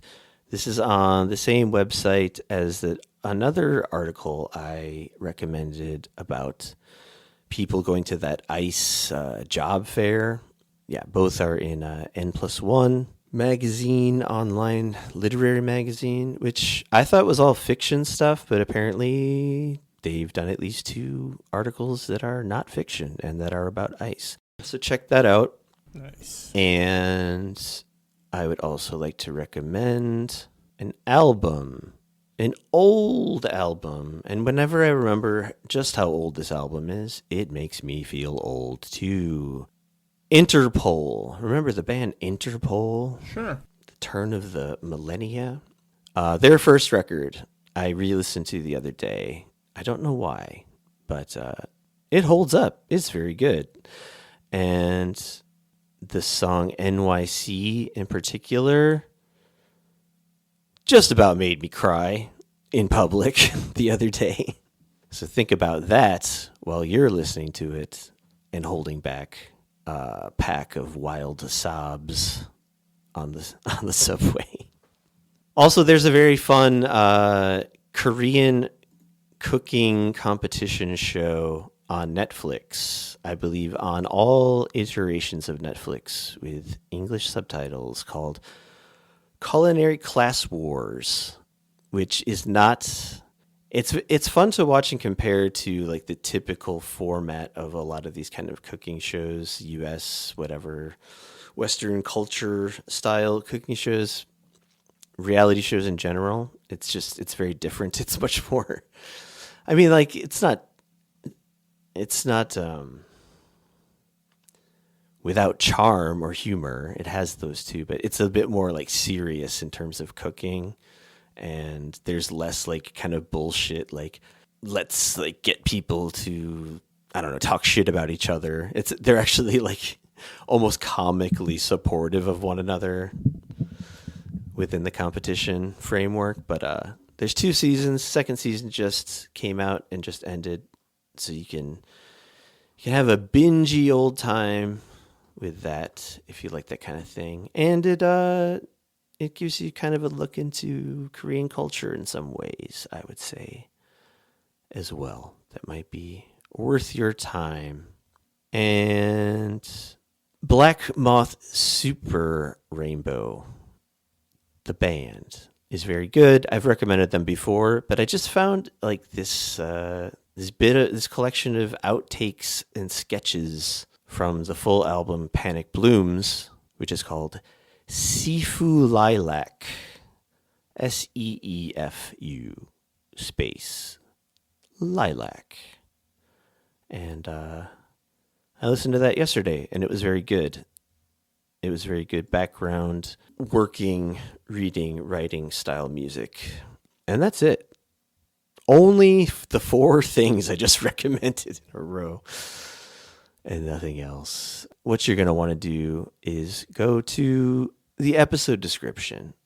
You're going to want to click on the link to our Discord server where we talk and post and do all kinds of fun stuff beside that.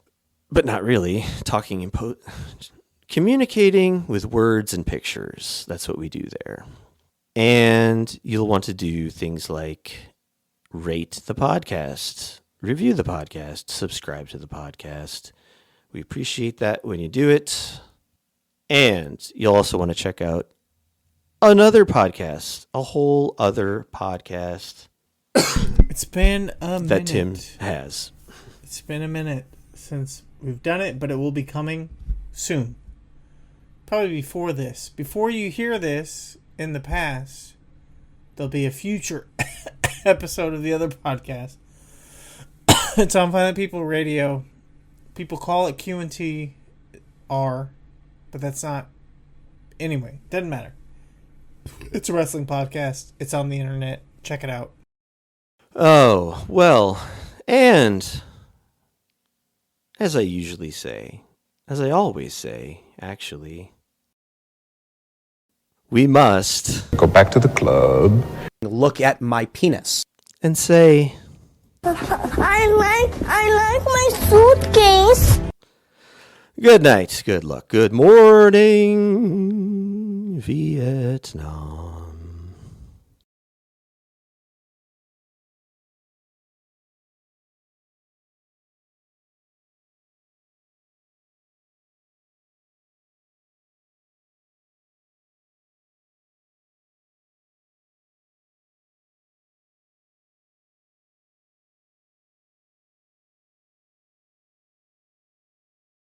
I'm gonna pull you in close, gonna wrap you up tight, gonna play with the braids that you came here with tonight. I'm gonna hold your face and toast the snow that fell, because friends don't waste wine when there's words to sell.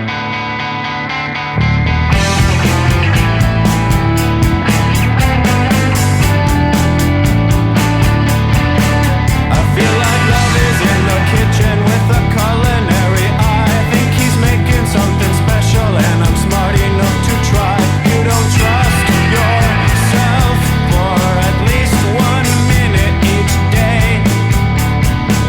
Well, you should trust in this girl, 'cause love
first voice recording was made in 1860.